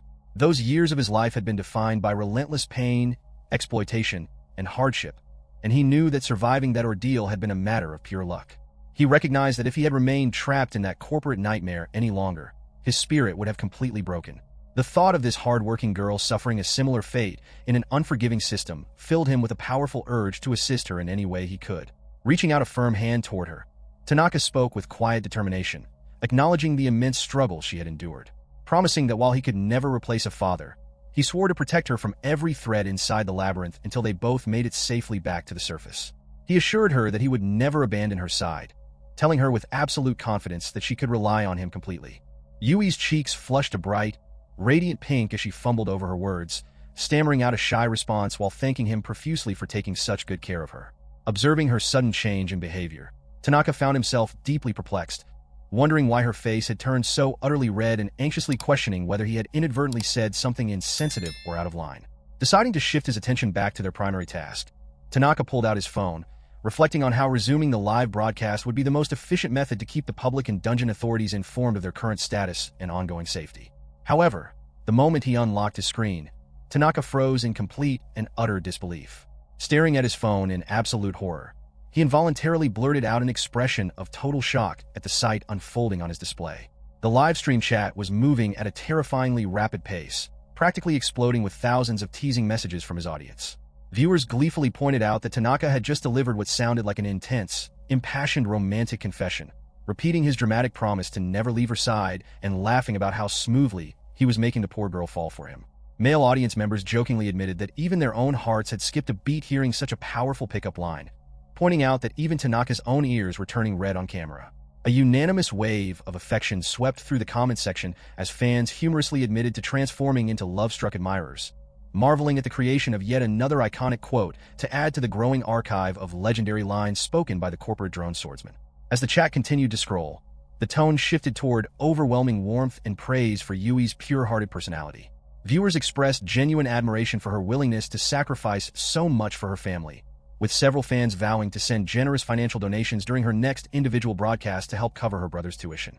Others joked that they were ready to blow their entire work bonuses on stream gifts to support the couple, enthusiastically sending premature wedding blessings, wishing them the absolute best in their future together, and begging them to make sure they broadcasted the marriage ceremony live. One fan even sent a massive monetary donation accompanied by a note explicitly labeled as a pre-wedding gift. Panicking as he frantically swiped across his screen, Tanaka's mind raced in a total tailspin. He couldn't comprehend how the broadcast had remained active the entire time, desperately recalling the exact moment he thought he had cut the feed prior to their intimate conversation. The viewers, noticing his complete inner turmoil, began spamming the chat with relentless amusement. They laughingly pointed out that he had finally realized his mistake, reassuring the corporate drone swordsman that his true feelings had been conveyed loud and clear to the entire world. Helpful commenters quickly clarified the source of the blunder, explaining that Tanaka had accidentally tapped the button to mute the camera video feed instead of the button that officially ended the stream altogether. Others noted how close those two interface icons were on the app, humorously recalling that Tanaka used to make the exact same technical misclicks back during his exhausting days as an overworked office worker. The chat continued to tease him mercilessly, with viewers noting that listening to a black screen with only clear audio had actually created a delightfully cozy atmosphere that left everything to the imagination. To make matters worse, one commenter hilariously revealed that someone in the community had already ripped the audio feed and uploaded a custom sound file onto a popular video platform titled after his relaxing voice. Overwhelmed by embarrassment, Tanaka screamed out a frantic command to end the stream, repeatedly pounding his finger against the screen until the broadcast finally disconnected for good. Dropping his hands, he took a deep breath, inwardly groaning in utter defeat over the fact that his clumsy habits from his corporate drone days had resurfaced to cause such a massive slip-up. Turning to face Yui with a thoroughly mortified expression, Tanaka offered a deeply apologetic explanation, awkwardly admitting that his foolish mistake had accidentally broadcasted her entire private life story to thousands of live viewers. To his absolute surprise, Yui quickly waved her hands in reassurance, maintaining a sweet smile as she declared that it was completely fine. She explained that her family background was never something she actively tried to hide from the world anyway. Instead, she turned the concern back onto him, asking if he shouldn't be far more worried about his own emotional declaration being leaked to the public. Tanaka tilted his head in genuine confusion, entirely failing to grasp why she was worrying about such a strange detail. Responding with characteristic straightforwardness, He explained that he had nothing to worry about because he hadn't said a single word that could possibly get him into trouble. He casually added that every single promise he had made to her was completely honest and came straight from the bottom of his heart. His completely earnest, unfiltered words landed like a direct physical strike straight into Yui's heart. Overwhelmed by the absolute sincerity of his declaration, she froze on the spot, her mind going entirely blank as she drifted off into a wide-eyed trance, completely dazed by what she had just heard. Observing her frozen stance and vacant expression, Tanaka stood there in complete bewilderment, utterly incapable of comprehending what was going on inside her head. As he watched her space out, a sudden memory flashed through his mind, recalling that a girl named Amatsuki had displayed the exact same bizarre, speechless reaction around him in the past. Pondering the strange mystery, Tanaka mentally resolved that the next time he ran into Amatsuki, he would definitely have to ask her directly what that strange behavior was all about.